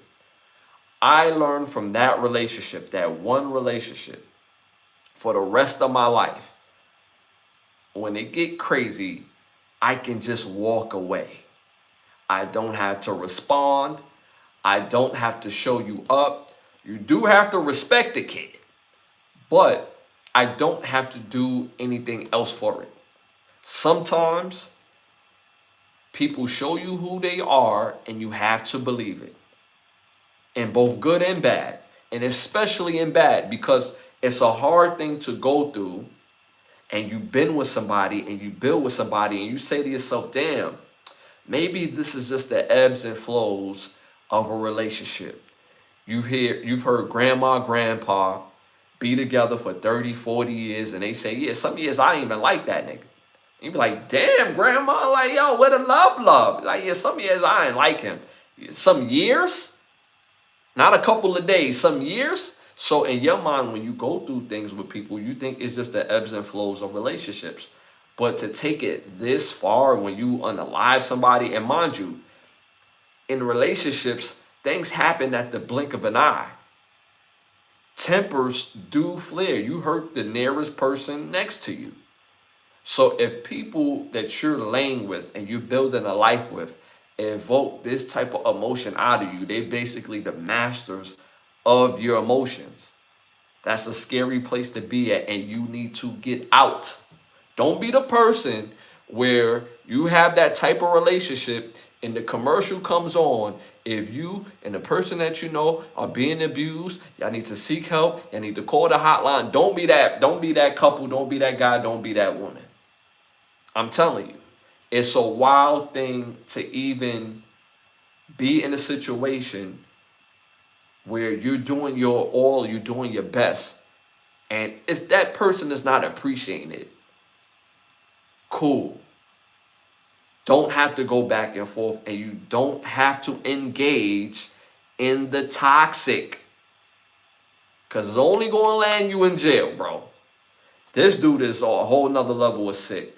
Again, this California man murdered his estranged wife, unalived his estranged wife, dug her body up, and essayed her on top of that.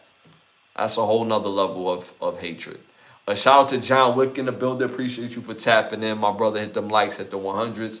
You already know it helps with the growth of the show. Say 6-7, I will subscribe and pay. Shout out to Daniel in the building. Appreciate you. Hit them likes, hit the 100s. I know what that saying means, bro.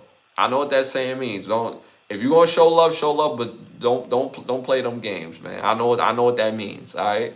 We got to get rid of that deaf culture in our youth. We got to get rid of that, because for most people that don't understand, when you're a young adult and you allow deaf culture to play with the younger kids, what do you think the type of world we'll live in if you engage in deaf culture and the younger ones that are younger than you indulge in deaf culture? You're going to get older one day. Every day we live, you get older. You're not going to want that energy as you get older. It's backwards. So don't perpetuate that. Shout out to I saw shout out John Wick. Long live Zico, T Streets, Facts, Little Mark, Doug, Cash, and the big homie Melly. Shout out to Malu in the building. You already know. Got Malu in the building. What's goody? Shout out to John Wick again. 100%. You a real one. Appreciate that, my brother. Appreciate that. Yeah, I don't think when you're in your early 20s, what we realize what we put out.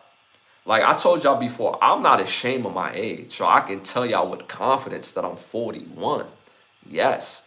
But when I was in my early 20s, we were very violent.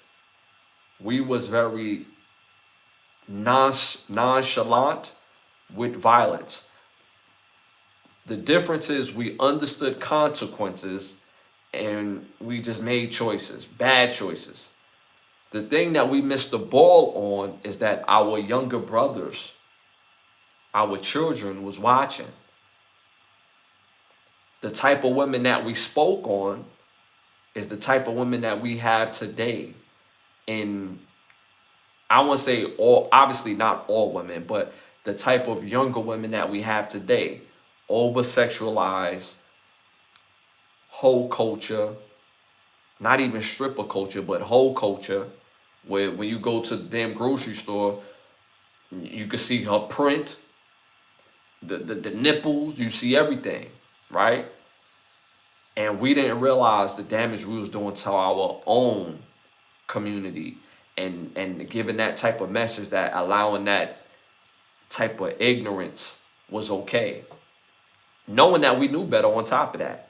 So now we in a culture where our younger brothers, sons, daughters has to be reprogrammed, has to be retaught. And in some cases, it's too late.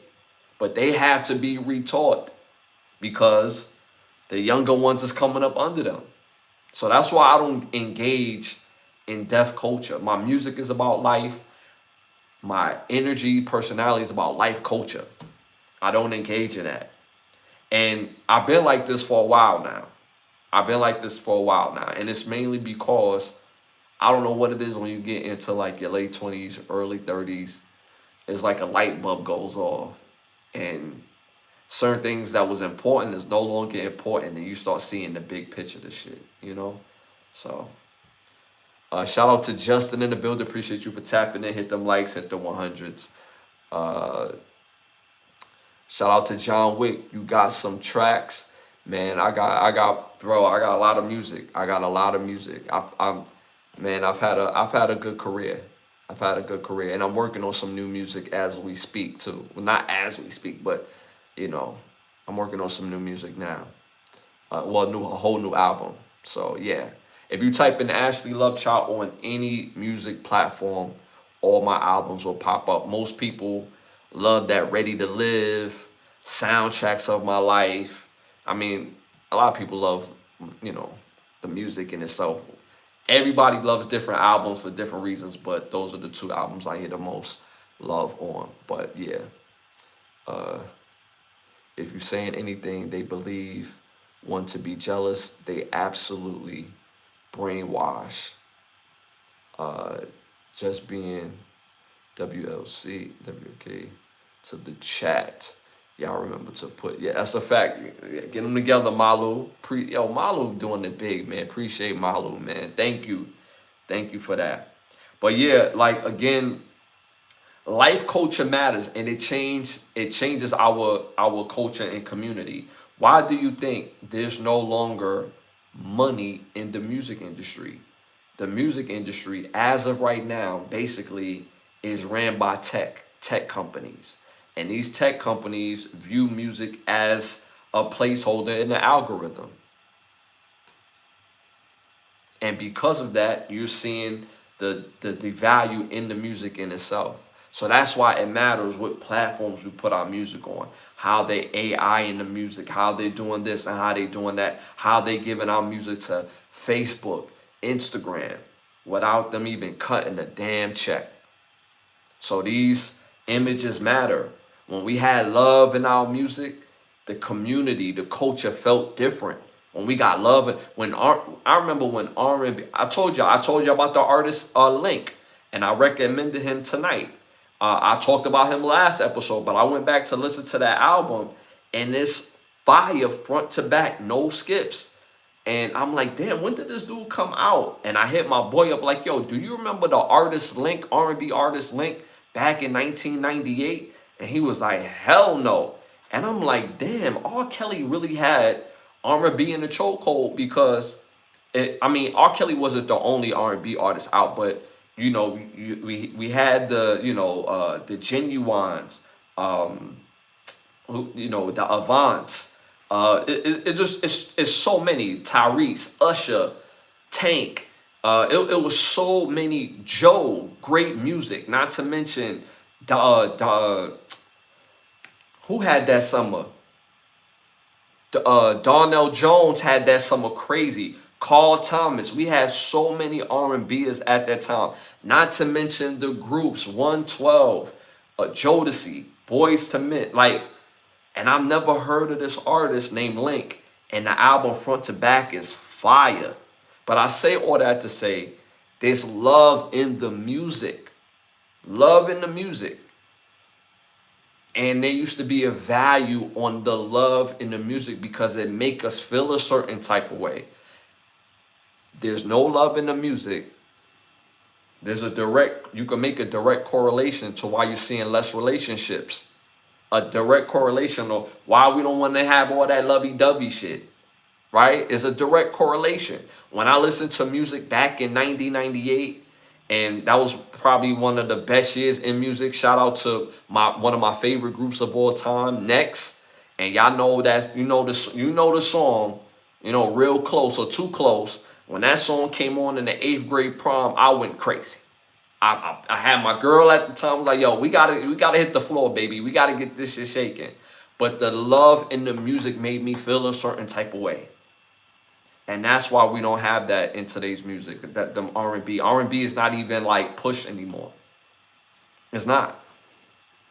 So it's, and it's on purpose. It's on purpose. And that's a part of the bigger point. It's on purpose. So, and one thing I wish that the culture would do more of, and this is part of the reason why I love today's music business or music side of the game, not business, but music game, is the fact that we don't rely on gatekeepers to tell us who's fire. Back then, we got our music from different avenues, but we relied on gatekeepers. Gatekeepers are magazines, music video shows, uh, uh, what else? Music video shows, other famous artists, right? Those are gatekeepers. Radio stations, gatekeepers. And we used to get who we thought was a great artist through them. Now, because we have social media, you have no excuse to find a great artist. There's a lot of great artists all over the place. So I just wish as a culture, we look at who we think is important individually opposed to what everybody think is fire. You know what I'm saying? Like, yo, if you got 20 people and all them 20 people think you fire, then guess what? You're important to those 20 people. That matters. Opposed to being like known to 100 people, but those 100 don't even fuck with you for real.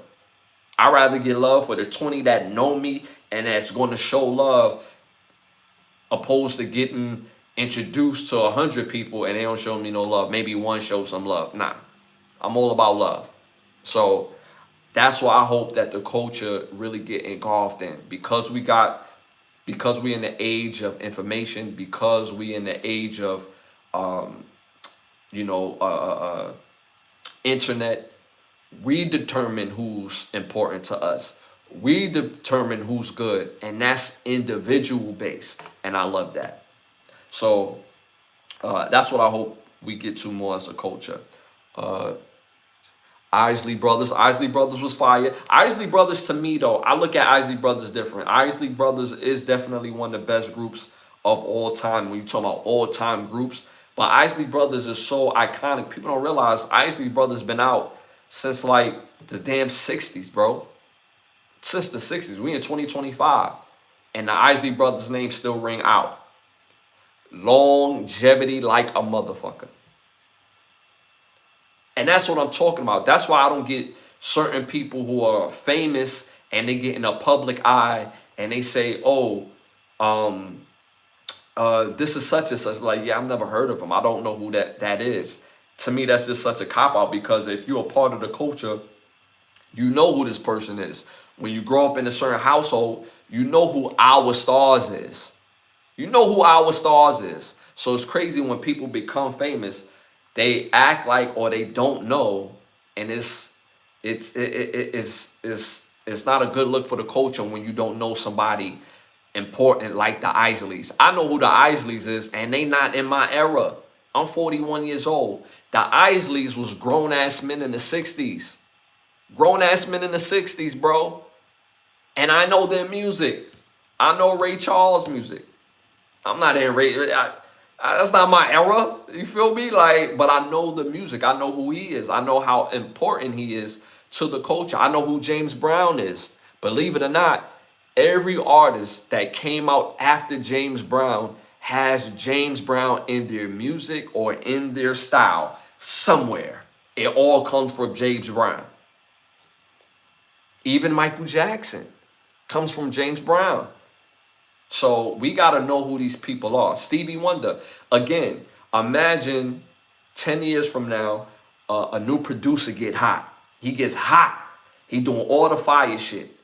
And let's say Stevie is blessed enough to live longer, another 10 years, right? Hoping that he does so.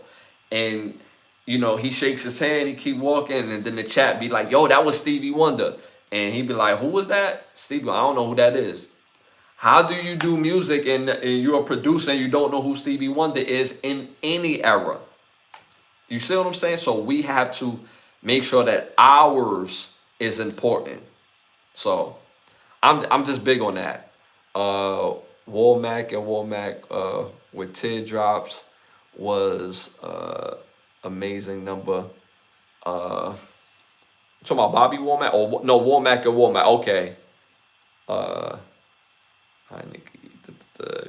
Good morning from Russia. Oh Nikki, we got Russia in the building. Appreciate you tapping in, Nikki from Russia. Hit them likes, hit them 100s. Helps with the growth of the show. Bobby Brown, Richard Linnell. No, Lionel Richie. Stevie Wonder. Yeah, I mean, and that's what I'm saying.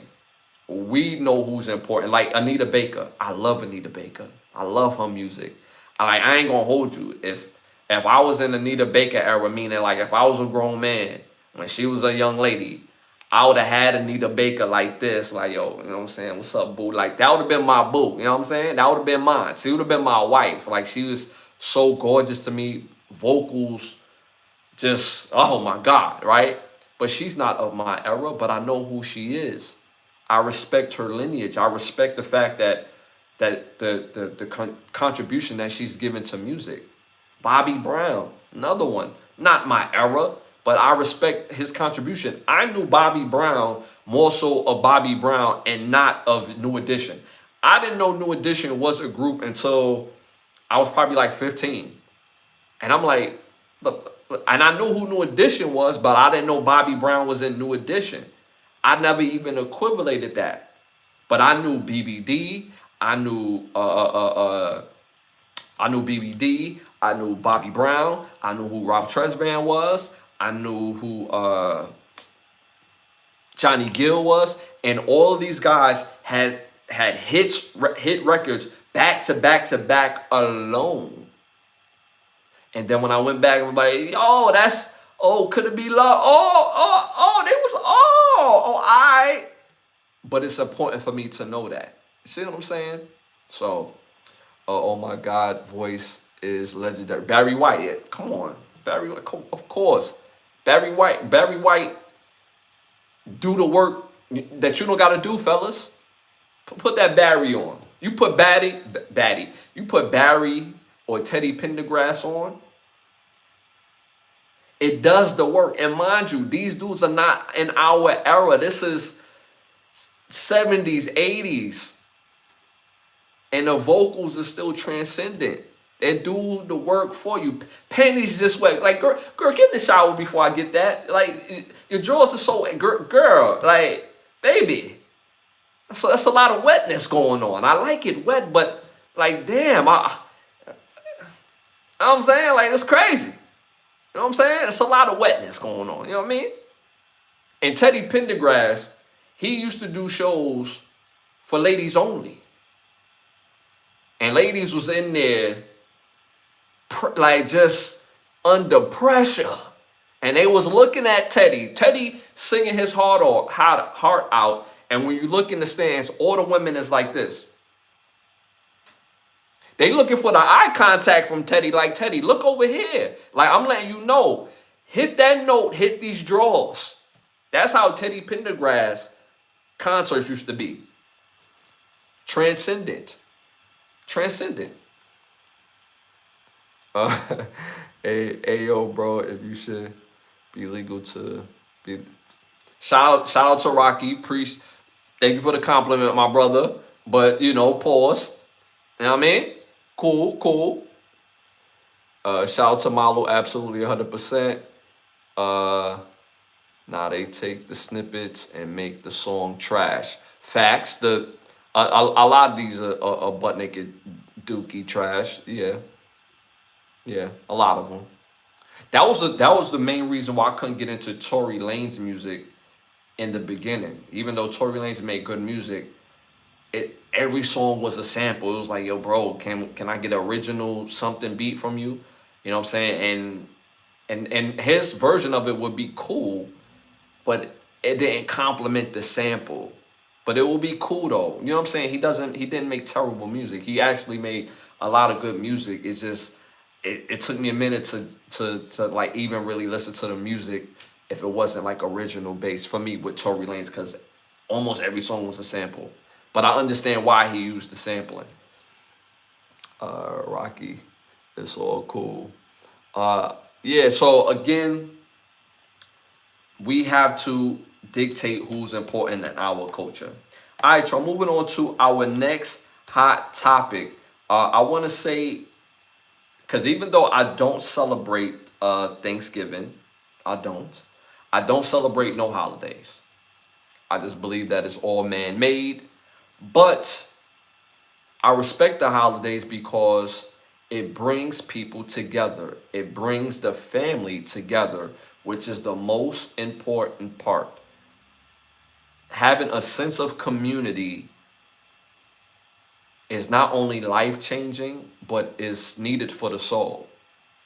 That's why when people don't have families, that's why we go out and even if it's, for the occasion, go out and do something with the, homeless or for the homeless to feel like that sense of community, right?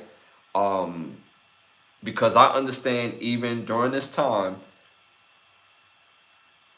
most people in this day and age don't want to be around their family. So it made me wonder, right? Thanksgiving, a lot of people do celebrate it, brings the family together. Great, right? But some people rather stay away from toxic family and have peace alone. Me personally, it's not about neither one of those things for me. It's just me not believing in the holidays. That's all it is. But I believe in family. I believe in that bringing the family together has that, like, it gives you something different in the holidays. It does something to your spirit. It does something to your soul that's needed. And that's important. But in this day and age, we're seeing people that's going from having communication with their relatives. So, I mean, at the end of the day, would you rather be around a toxic family just to get that sense of community opposed to having peace alone? Like, for some people, I mean, it is what it is. But like I said, for me, it's neither or because that's not why I don't celebrate it. But it's an interesting take to have. It's an interesting take to have. Again, we talked about music earlier, right? And the void of love in the music. You've seen the family structure, not just romantically spread that people don't want to be in a relationship anymore, but also in the family aspect. That love in the music used to resonate differently and help bring the family together. And, both my mom and my dad passed away back to back. So in my family, it voided the get together. My mom was big on the get together. My mom was big on that. She like, yo, I don't care if you in Alaska. I don't care if you in Puerto Rico. I don't care if you're anywhere on this planet. Make it home when your family is home. Make it home when your family is home. She was the organizer. She get people together. My pops, he the type of dude that on the holidays, for real, I haven't had many holidays with him, to be honest with you. But he's the type of person that would bring all the liquor. You know what I'm saying? I know that he would do. Like, if he's going somewhere, he's going to a holiday party, he gonna bring some drinks. You know what I'm saying? I just know that about him and his personality. But my mom was definitely the organizer. And when you lose certain people in your family, that family structure, it gets broken. And sometimes that hole is never filled. So, I mean, it's a weird place that we're in as a culture right now. The lack of love in the music leads to the lack of love in relationships and in families. And again, I'm big on family. I'm big on family. I'm actually in the midst of putting a family picture together that when I seen it, I was like, yo, it was tough. It was tough for me to look at this. I'm not even gonna lie, because they caught the essence of both my parents, my brother, and then it's me and my daughter in the same picture. And I'm not gonna hold you. I was like, yo, somebody cut the AC on up in here. Who cutting onions up in here? Like, I'm a thug. Like, this don't happen like that. You know what I mean? And it was a real moment. And it made me just appreciate the times that I did have with them. Made me appreciate it. So, shout out to my parents and my brother. May they rest in peace. Shout out to Chiefs Kingdom. Do you catch fades? You look. Oh, she knocked out. She knocked that right on out. She got him up out of here. She got him right up. Appreciate that, Malo. Appreciate that. He was an idiot. And just to answer the question, if he's still watching, catch fades. I protect myself, sir. I don't go around picking and looking for anything. But I protect myself to the highest measure. Would you ask me that question up close and personal? I don't think you would. So, going around picking fights, yeah, you need to find something to live for if you going on tours to catch fades. It's just, you know what I'm saying? It's more to life than that, bro. You know what I'm saying? Like, and mind you, I grew up fighting. Majority of my friends growing up, the key word, growing up, I made through fighting. Grown ass man, like, hello, how are you doing? That suffices. You know what I'm saying? Like, this is again, this is why love in the music matters, because we appropriate the wrong things. Death culture, that's all a part of death culture. That makes jail culture bigger, and that keeps us as a community separated further apart. It drifts us apart even further and further.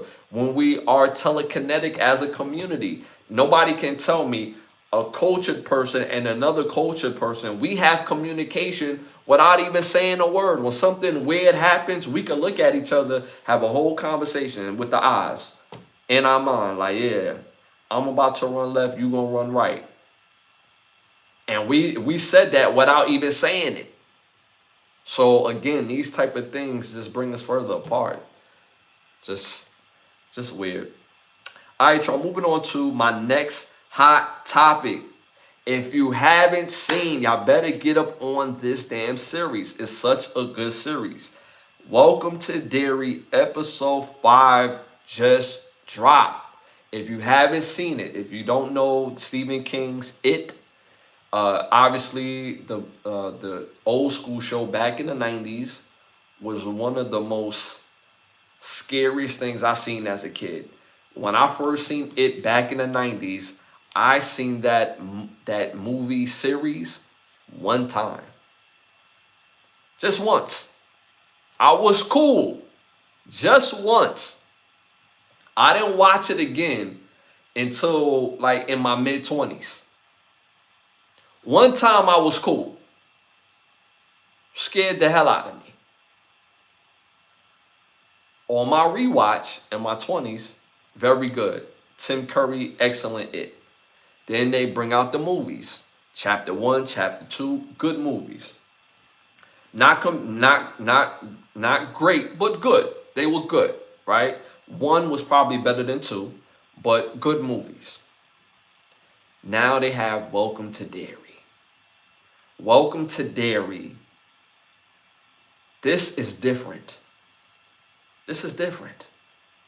This show feels like movie quality story, movie quality action, movie quality how they bring in things and come out of things within the storyline, that it just leaves these golden nuggets. And I did not know that all these years that it was connected to The Shining, that it was connected to, I believe, Doctor Sleep, if I'm not mistaken. I didn't even know this, especially to The Shining.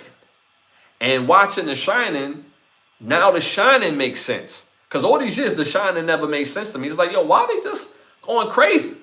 It just never made sense to me.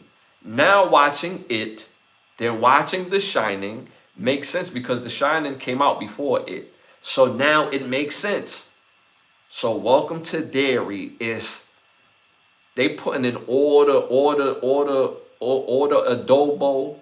all the extra seasoning salt, the special holiday spice. Go to the holiday spice rack to put it all into this series. Fire series if y'all haven't seen it already. It's on episode 5. It is a must watch. I'm not going to spoil it for y'all, but it is a must watch. This is fire. Shout out to Marlo, Ashley, because they made it so real. Those times they didn't have the emotional filters in the movies. I could agree to that, yes. But Tim Curry did such a good job with that movie. Psychological thrillers was so damaging in the 80s and 90s. That's a fact. That's a fact. That's a fact. Like, that's what I'm saying. Like, as a kid, when I watched that movie the first time, or the movie series of it really fucked me up, like, for real. And I'm not afraid of clowns. I'm not afraid of clowns. But the way he did it, and the way he was just so relentless, and he was just like on it. It's like, yo, bro, he had no chill. So now watching this, Welcome to Derry, in my opinion, is better than Chapter 1, Chapter 2, The Shining, and the original It, all in one. The acting of this is amazing. And what makes this different, the kids who are acting in this one is doing an outstanding job. Outstanding job. The only is one, to all the white people out there, only one character is getting on my last nerve. And I'm not even going to say her damn name, but y'all know who I'm talking about. When she was a part of the group, and her only job was to run with the group, what did she do? She fell. And when she fell, she doing the struggle run. Like, wait for me. Yo, if I'm one of them kids, my knees is hitting my chest. My knees is hitting my chest and my running form. It ain't no wait. Yo, Ash, wait up. We in the sewer, bro. What? Wait, what? You ain't never seen a 40 like y'all about to see this. I'm running over rats, dirt, all types of gunk in the sewer. I don't know falling. My feet probably won't even hit the floor. I'm all here with it. And you say, Ash, wait up? Nah. She the only character that's getting on my nerves. And the reason why I bring up the fact that she's white is because, y'all know why. Because in horror movies, white people always get caught. It was always the same thing. They scream real loud, they run through the woods, and they start tripping. Brothers, we not tripping. We see all that in the dark. We see all of it. Trip? Y'all ever seen Night of the Living Dead? Or Night of the Living Demons? The brother lived at the end because our fear allows us to propel. You see what I'm saying? So there was a part of the movie in Night of the Living Demons at the end where the only way to get out was to climb the barbed wire brick wall. And the brother was like, he seen the things coming and was like, and climbed the wall with no problem. Of course, the white character, the young lady, Tyler, help. And he like, but Tyler better than me because he reached down and gave a helping hand. Me, on the other hand,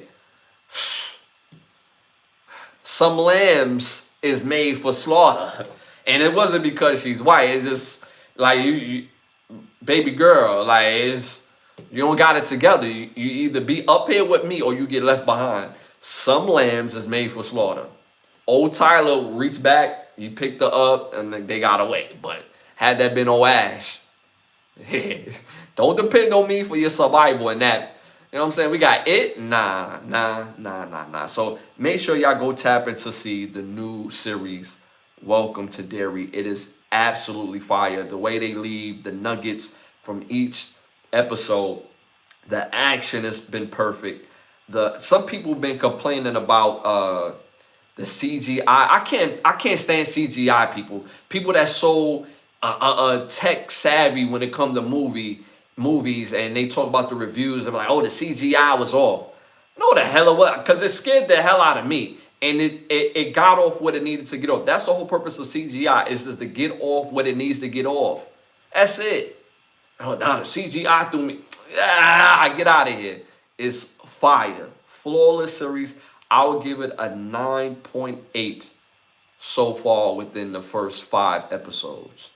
And that theme song, super creepy. So make sure y'all go tap in to see Welcome to Derry. And I shouldn't have been surprised that it was going to be fire. I made mention this when we announced that Welcome to Derry was actually coming out a year ago. And the reason why I knew it was going to be fire is because they did it through HBO.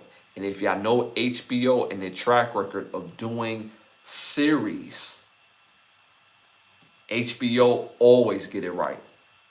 The writing, the way they shoot it, the symbolism, always get it right. I can't think of not one HBO series that was dookie. Not one. Not one. And then Welcome to Derry, it has 0 F's for these kids. You don't care nothing about these kids, man. Care nothing about these kids, man. So make sure y'all go tap it to see it. It's a fire show. Today we'll be seeing fiction and reality, so it's easier to shout out to Certifier. Appreciate, hit them likes, hit the 100s. After the movie, no clowns was fun. Malo stupid.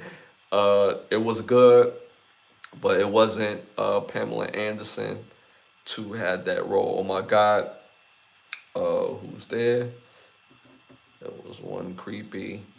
Shout out to Regina, you Lovechild. Yeah.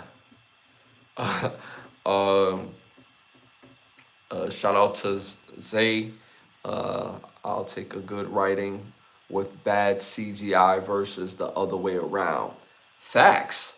But see, the CGI wasn't bad. I just hate when people are overly critical of the CGI when it was meant to, to get off what it needed to get off. You know what I'm saying? It's like they so invested into the CGI. And I threw it off because that's not, come on, dude. Like, come on.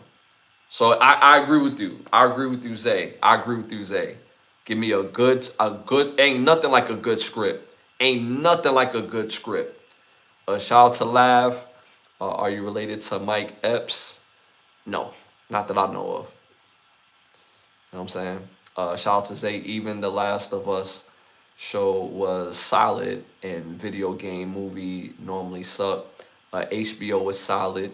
True CGI ain't everything. Yeah, see, like I said, I'm not the CGI expert where it's like, oh, that look like, obviously some things are CGI, right? But when it proves the point that it's trying to prove within the story, I'm cool with it. Like, for example, with the Fantastic Four new movie, obviously they use CGI with the baby to do certain things with the baby, right? It got off what it needed to get off. Some people like, what baby could do all that? Like, him, because that's a part of the character in the movie. It just got off what it needed to get off. You know what I'm saying? So I agree with you on that, Zay. HBO boxing used to be fire too. Now that's a fact. HBO boxing used to be the shit. HBO used to be the shit. Their show history is fire. When you think of HBO shows, they have a history for the best shows. There's no other platform that makes better shows than HBO. Not Netflix, definitely not Showtime, Cinemax. None of these other outlets make better shows than HBO. Because automatically, when I think of HBO show, I'm going to include Welcome to Derry. But when you think of The Wire, what show was better than The Wire in that realm? Paramount do decent shows, but it's not messing with HBO. Think of The Wire. You think of Broadwalk Empire. You think of goodness gracious. What's the other? The jail one, the one from jail. Oz. Think of Oz. It's actually too many to name. To be honest with you, at this point, Sopranos. Oh my God! See, that's what I'm saying. It's too many to remember. HBO product of a series. When they get invested into a series, ain't nobody else touching HBO. So that's how I knew Welcome to Derry was going to be absolutely fire. And they hitting this out the park. Each episode, and I waited for the season to get 3 episodes in, and then I just watched it back to back. I'm like, this shit is too good. It's such a fire series. So make sure y'all tap into that. The Sopranos is my favorite series. Fire series. Fire series. The only part that threw me off with The Sopranos, and y'all know, for all the vivid and avid Sopranos watcher, when one of the homies who's supposed to be top dog killer, what's a better way to say this?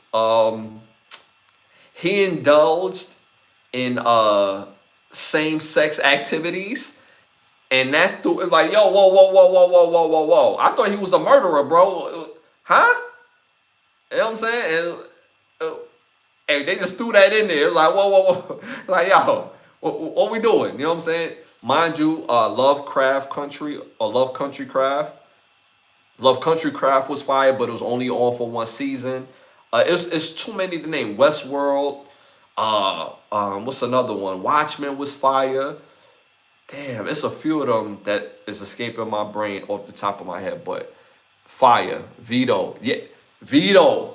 And then when he got caught, the dude trying to use the bathroom, he come out the bathroom, he's just sitting there smiling. Hey man, how you doing? How was it hanging in there? You never ask a man after he finished peeing, how's it hanging, bro? I'm hooking off. Because now you're trying to be funny. How's it hanging? And then he try to get him some Yankee tickets. He's like, yo, I got the special glizzies. You like glizzies? You know what I'm saying? Like, yo, chill. You know what I'm saying? Vito was doing too much, you heard? But still a great show, though. You know what I'm saying? Still a great show. Bro had straight eye contact. You feel me? He was looking him dead in his eye. You can't look a man dead in his eye. Like, you can't ask that question, period. But to look him dead in his eye, like, how's it hanging? If you wasn't a mob boss, if you wasn't a mob boss right now, I would elbow you right now. I know if I elbow you right now on the site, I know I'm gonna be unalive. I'm gonna keep it cool. All right, I'm gonna meet you at the game. Yeah, I'm gonna keep it cool. Yeah, it's time to move. You know what I'm saying? It's time to get out the city. You know what I'm saying? It's time to get out. We need to see the world more. You know what I'm saying? Let's get up out of here. You know what I'm saying? It's cool, bro. Oh my God, now that's a fact. I'm telling you, HBO has great shows. So again, make sure y'all tap in to see Welcome to Derry. It is a fire show. And I love watching like reaction videos. So I actually will watch them and then watch other people's reactions too, to see if they caught the same thing I caught as well. So, but it's such a good show. So make sure y'all tap into it if y'all haven't already. All right, y'all, moving on to our next hot topic. College football picks is in. NFL picks is in. My pick 6 is in for week 14 college football, week 13 for the NFL. First game I'm calling, and this is rivalry week at its finest in college football. First game I'm calling, number 14 Vanderbilt versus number 19 Tennessee. Going to be a great game, in-state rivalry. Most people would say Tennessee will win this game. Their defense is really good.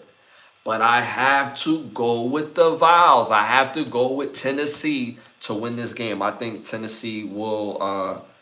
Tennessee has been the better program throughout history, and I think they're going to continue to be that. Second game I'm calling, number 3 Texas A&M versus number 16 Texas. Texas is playing at home. Texas is tough at home.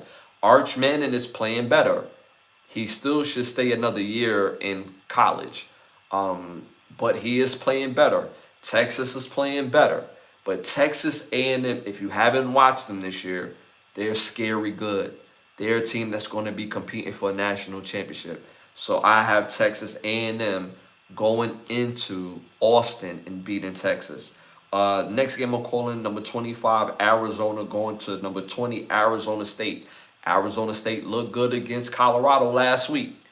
But Arizona gives a different type of challenge than what Colorado looked like this year. I believe Arizona will upset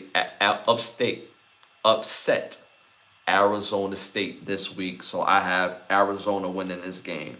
Next game I'm calling, number 4, Georgia going to number 23, Georgia Tech.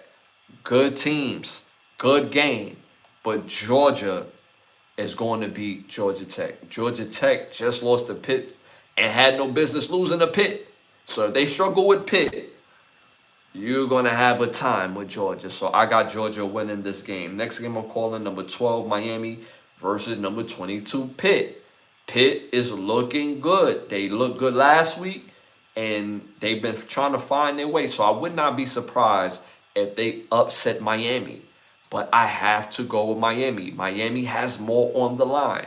So I have Miami winning this game, beating Pitt. Next game I'm calling, number 1, Ohio versus number 15, my Michigan Wolverines. Y'all know where I'm going with this. Y'all know. Belt to ass, Michigan. We beat Ohio State again for the 5th year in a row. That's what we do. And the reason why we're going to beat them is because they can't fight us. We roll up the sleeves. You talk about catching a fade. Michigan, we look for the fade with Ohio.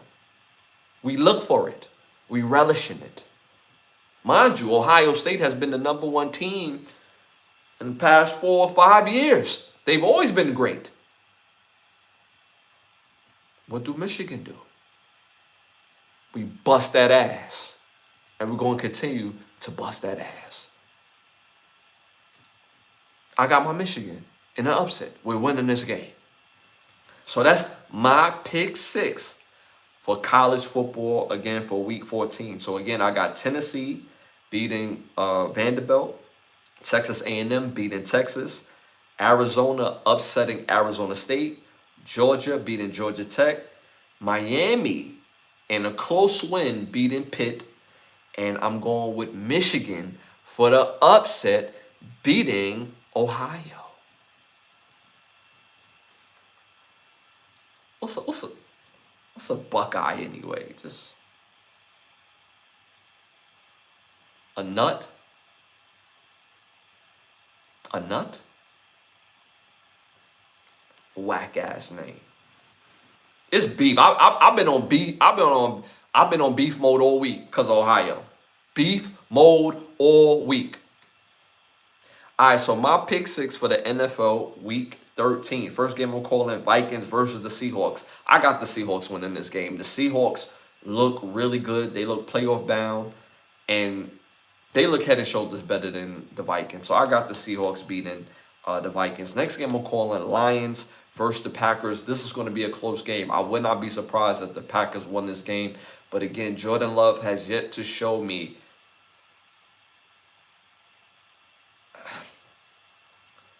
the play that I need to see in big games, because he has a risk it mentality with these turnovers. So I have the Lions beating the Packers in this game. Next game I'm calling Cowboys versus the Chiefs. Y'all see the hat in the back. Y'all see the hat in the back. I wear this jersey because I'm from Brooklyn and we like jerseys. But y'all see the hat in the back. Y'all know who my team is. You know who I'm going with. We winning this game. We need this game. You seen what we did last week. It wasn't pretty, but we needed that game. And we beat a really good Colt team. We're going to beat Dallas tomorrow. For sure. Next game I'm calling Bengals versus the Ravens. Bengals versus the Ravens. I got the Ravens winning this game. Bengals, pack it up. Pack it up. Cancun, been calling. Pack it up. It's cool. Make the reservations. Know what I mean? Just ship it out. It's done. I got the Ravens winning that game. Next game we're calling 49ers versus the Browns. This is going to be it's going to be a great game. This is going to be a great game. 49ers have looked good even in a loss to the Rams. But I got Cleveland winning this game. Reason being, the 49ers defense, they're decent, but they haven't been great. You can light their defense all the way up. They have weaknesses on their defense. And not to mention, the Cleveland Browns are playing with Pennywise. We just spoke about Welcome to Derry, how good that series is. Cleveland Browns have Pennywise. Myles Garrett is Pennywise. I have to be honest. Myles Garrett is Pennywise, bro. 49ers ain't going to be able to deal with Pennywise. Mind you, Trent Williams, great player, Hall of Famer, right out the gate. But Pennywise is doing Pennywise things right now. So I don't know, bro. I don't see it. That defense has been playing excellent. I don't think the 49ers could put up the amount of points that's needed to beat Cleveland Browns. Now, the only thing with Cleveland, that offense still needs work, even with Shador. The team is playing better. The offense is playing better. But those receivers have to step up. They have to look for the damn ball. That's one. And they have to get open. They have to get open. No matter who's at quarterback, they struggle getting open, play in the play out. And then they don't pick up the blitz well. So I'm hoping that Cleveland schemes to what the 49ers don't do well. 49ers total defense is like 25th in the league right now. So there's no reason why Shador can't light their ass up. So I got Cleveland winning this game. They got to deal with Pennywise, bro. They got to deal with Pennywise. And I kept saying when they drafted Mason Graham, my Michigan brother, that Myles Garrett, who was it, now he's turned into Pennywise with Mason Graham, because Mason Graham could rush from the interior and Pennywise could do Pennywise things on the outside. Myles Garrett is Pennywise. Just putting it out there. Last game I'm calling Rams versus the Panthers. I think this is going to be a better game than what people give credit for. For some reason, the Panthers play well in games like this. I would not be surprised if they won. But there's more on the line for the Rams to win this game. The Rams win this game. This puts them in a different type of place in that playoff race.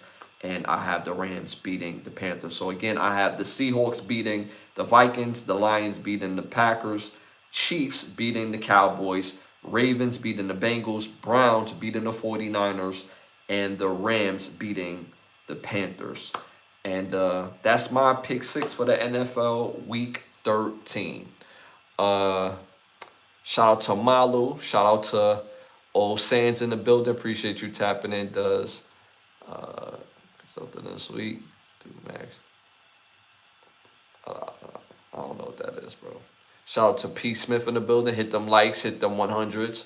Helps with the growth of the show, bro. What we eating tomorrow?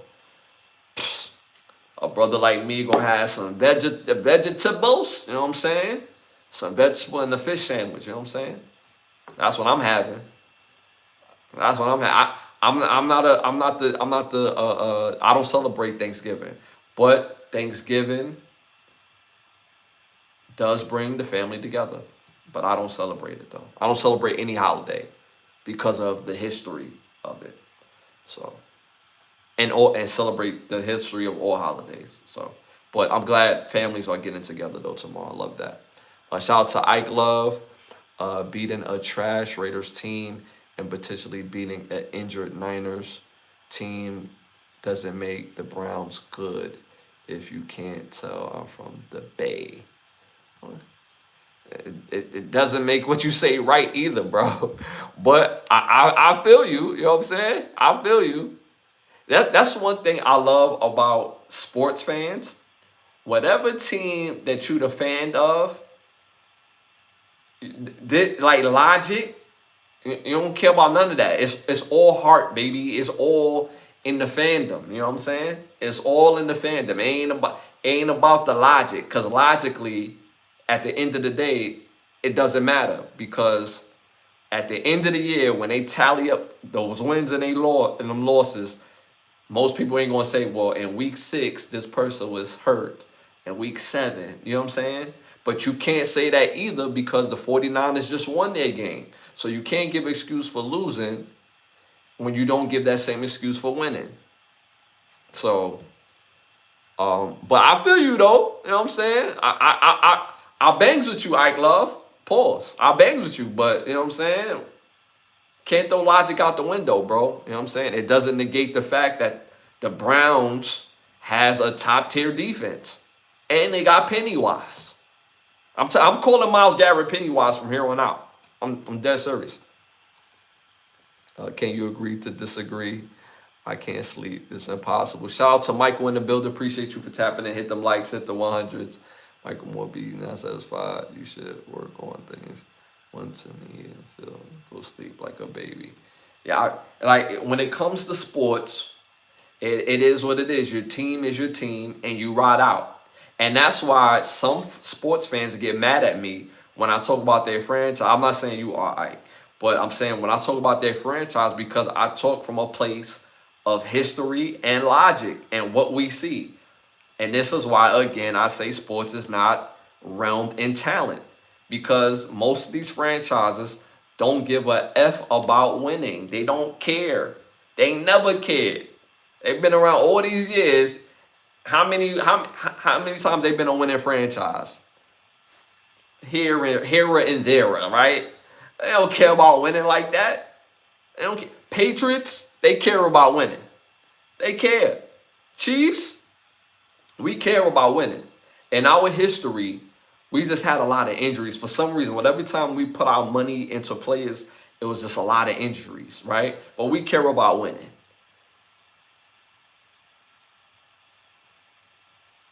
Eagles, they care about winning. They're in the business of winning. The Rams, quiet as kept, they're in the business of winning. Cleveland Browns, it speaks for itself. You know what I'm saying? It speaks for itself. It speaks for itself. And I think the only reason why they have to make a shift or they have to make a trade is because they don't care. Because they was in talks because the Philadelphia Eagles was going to cheat and try to trade for Myles Garrett and Denzel Ward. That's cheating, bro. And they wanted them to so bad. Instead of trying to get the deal over the phone, Philadelphia Eagles guys, they pulled up to Ohio and was like, yo, like what we doing? Like we trying to get Pennywise over here. You know what I'm saying? And Denzel Ward. So if that would have happened, again, they don't care about winning. Jets, they don't care about winning. Jets is always dookie. They don't care about winning. Last time they won the Super Bowl was like 1969, bro. We in 2025. You know what I'm saying? So that's why I say that. Just like my Warriors. Now, Warriors, in my opinion, they care about winning. In my opinion, because since the 90s, since I watched basketball, since the 90s, they always had a team, the best team that they could afford to win. They've always had the best team that they could afford to win. That's my opinion. If anything else, Team of Eagles, even I know nothing about sports. I'm on. Oh yeah, okay, yeah, okay. Nah, I get, yeah. I have it in my brain. Shout out to Michael. Uh, you can work it. Yeah, so that's why I say that, y'all. That's why I say it is no hate on no other team because my Chiefs, we were struggling for decades, been struggling for decades. But we cared though. We've always had great players, but for some reason, our guys always got hurt and it crippled our franchise because of the market. Kansas City is in Missouri, and that's not necessarily a big market. So this is the first time we've had a great player that was homegrown, that wanted to stay and was healthy. And that was healthy. You know, when we had Derek Thomas and Neil, and then we brought in Joe Montana, Marcus Allen. It's like, oh yeah, it's about to get poppy seed. And then, you know what happens to Chris Thomas? He loses his life, and Neil gets hurt, and Joe Montana gets hurt. It's always been like that for the Chiefs. So that's why when I pop mine, you know what I'm saying? I pop mine. But sports is not evolved around talent because every franchise don't care about winning. So that's why when it kills me, like when some teams will be like, yeah, we don't want to bring this guy in our locker room because it's going to be a distraction. Bro, y'all don't care about winning. What the hell are y'all talking about? You know what I'm saying? So it's funny how they try to work that. Shout out to Emily. I don't know what you're saying, but appreciate you tapping in. Hit them likes, hit the 100s. On God, Uncle. Shout out to Wiz. You already know the business. And keep the chat in English. Thank you for that, Malo. Thank you. All right, y'all. Moving on to my next segment. Keep the lie alive segment. This keep the lie alive for this episode. Don't get caught slipping. Don't get caught slipping. When you get caught slipping, you end up looking like an idiot. I say that because there's been a discourse with the latest interview of legendary singer Brian McKnight. And he did his interview with Anton Daniels. For those who don't know Anton Daniels, he showed love to other creators, giving them credit. He basically, reviews content and he puts his 2 cents on it. Then he also has other content where he has like a bigger conversation based on what's going on in social media or in real life, and he gives real game on financial literacy, right? But he has a podcast, and he had Brian McKnight on the podcast, and Brian McKnight was speaking on basically what was going on with him and his family. And I honestly believe before the interview, there was a very slanted view of Brian McKnight. Because of the interview, you got a chance to hear both sides of the story. When people hear Brian McKnight speak based on his oldest children, they're not always received well, mainly because it sounds like sound bites or a two-liner, but they don't understand where it's coming from. It's coming from a place of dealing with his children going into being grown children. So him doing the interview again, Antoine Daniels, there was mention of Mark Lamont Hill in this particular podcast or in this particular interview, and it wasn't necessarily glowing, but it wasn't necessarily something that was dissing Mark Lamont Hill. Brian McKnight said he would, have a discussion with him, or or debate him based on what happened in his business and what Mark Lamont Hill thinks would happen, or what Mark Lamont thinks he knows based on the information he got from the other side. So I'm hoping I'm make that sense. But Anton Daniels end up catching a stray. So basically, Mark Lamont Hill responds to Anton Daniels is like, yo, I don't even know who dude is. Antoine who? Antoine this. So he was trying to pretty much diss him, right? So Antoine Daniels respond with receipts that not only he know this man, but Mark Lamont Hill reached out to him, or his Mark Lamont's team reached out to Anton Daniels a year prior, trying to get him on his podcast, like Mark Lamont's podcast, which is called, I believe, Night School. And he's showing the lineage, not the lineage, but the, the legitimacy of these text messages. And, it was ongoing. Ultimately, Anton Daniels couldn't do the interview because of prior engagements. And that was the last that was going on. So don't get caught slipping because you end up looking like an idiot. So if he didn't have that proof, talking about Anton Daniels, if he didn't have that proof to back that up, people would have looked at him like he was bugging. People, and the people that would have looked at him like he was bugging is people that don't know him. So when you say that, Mark Lamont Hill, it's like you're trying to discredit basically who he is. So now him pulling up with the receipts, it's like, now what? Now what do you have to say? Because you can't say whatever. You can't say, well, he not that big, pause. Or you can't say anything outside of the fact, well, I was basically speaking from a place of anger or hurt or whatever the case may be. Like, you have to retract that, the fact that you don't know who he is, because you got caught slipping based on the receipts. So that is my Keep the Lie Alive for this episode. Don't get caught slipping because you're going to end up looking stupid. Nobody wants to do that. Nobody wants to do that. It's a bad look, and it makes you look less credible moving forward. And that's for anyone. Don't get caught slipping. Speak your truth. Be honest. Even if it's a situation that doesn't view you in a good light. Being honest is just enough, bro. Being honest is just enough. It's cool. We take L's out here. It's cool. You don't get to a point in your life of any type of success without catching L's. That's what helped you gain the success. Success is not a straight line up. You're going to get, life is going to, what they call F you up. Life is going to hit you with a Mike Tyson punch out. It's going to dodge you better than Mayweather. It's going to rope-a-dope you like Muhammad Ali. Life be lifing. And in life, tell your truth. And all you could do is be honest, because you make it worse when you get caught slipping, when you think people don't have the proof to prove, like, oh, so you trying to diss me and discredit me. But yo, proof.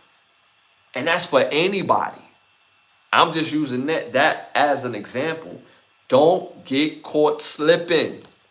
It's cool to take the L. The L allows you to be a winner because you use the L as a fuel. You use the L as a learning tool.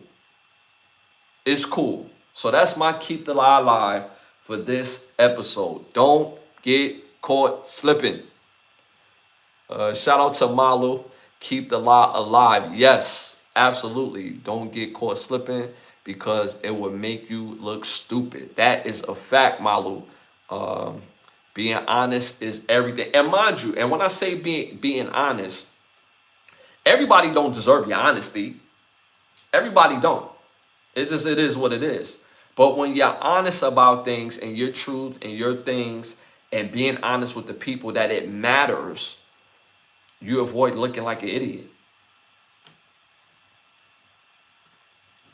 If you could be honest with your peoples, that's all the honesty you need to work. Because we all don't need to know each other's business. But when you put it out there, when you speak on it in the social atmosphere, it's going to be liable for criticism, whether good or bad.